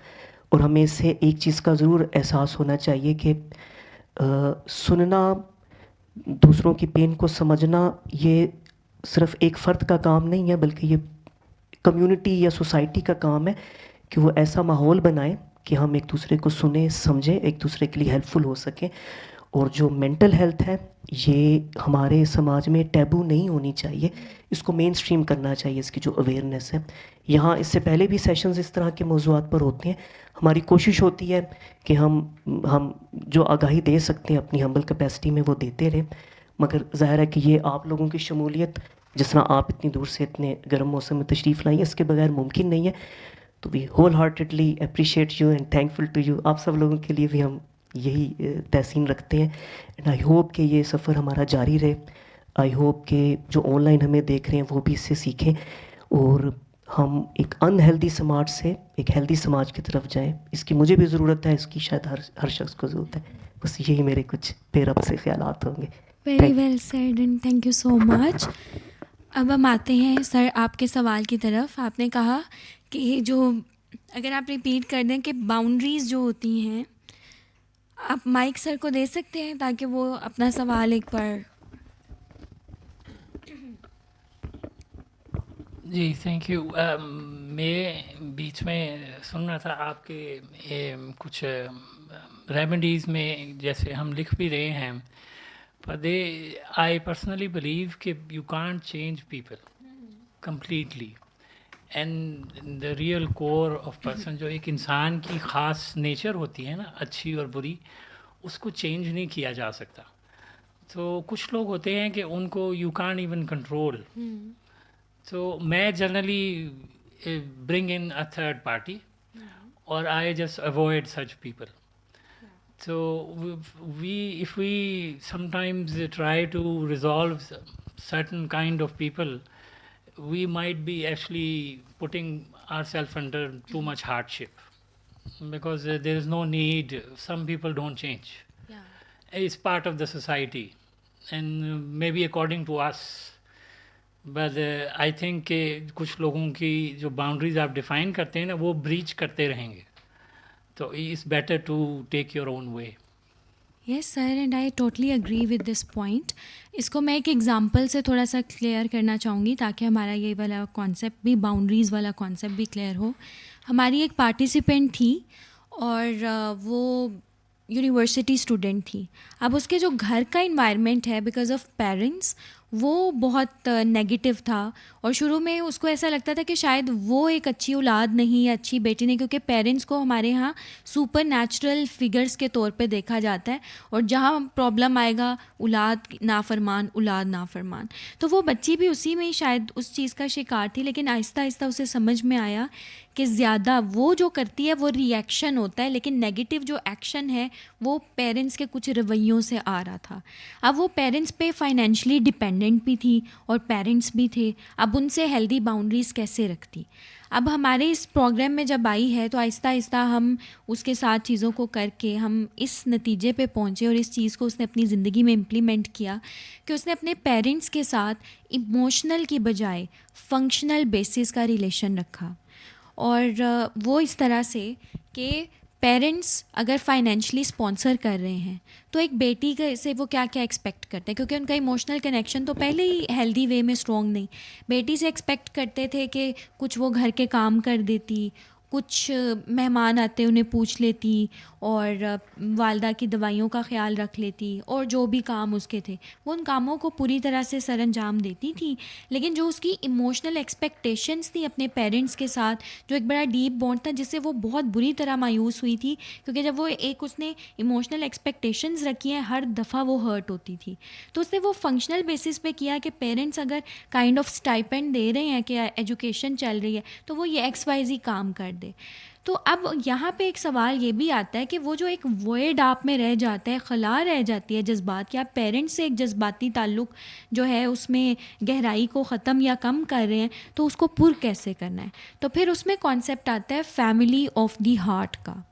Family of the heart का कॉन्सेप्ट जो ग्रीन जोन थेरेपी में है, ये है कि आप ऐसे लोगों से कनेक्ट करें जिसमें gender, age, race, ethnicity, religion, इसकी कोई कैद नहीं. कनेक्ट करें इमोशनल कनेक्शन की बेसिस पे. कनेक्ट करें कि आप जो सोचते हैं, जिस तरह से चलते हैं, सामने वाले को उससे प्रॉब्लम नहीं है, और आप भी एक्सेप्ट करते हैं, वो भी एक्सेप्ट करता है.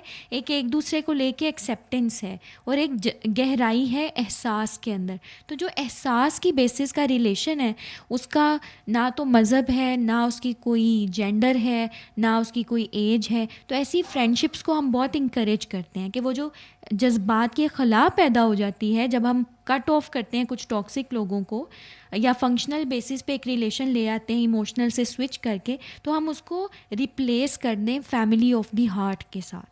तो फैमिली ऑफ द हार्ट के साथ आपका जो इंटरेक्शन की जो आपकी फ्रीक्वेंसी है वो आप बढ़ा दें, और जो टॉक्सिक लोग हैं लाइफ में उनमें जो इंटरेक्शन की फ्रीक्वेंसी है उसको आहिस्ता आहिस्ता कम कर दें. सिर्फ जो बहुत ज़रूरी काम का है, जिसके बगैर गुजारा ही नहीं, सिर्फ उतना इंटरेक्शन कर लें, क्योंकि अपनी मेंटल हेल्थ को हम खुद प्रोटेक्ट नहीं करेंगे तो फिर कोई और भी नहीं करेगा.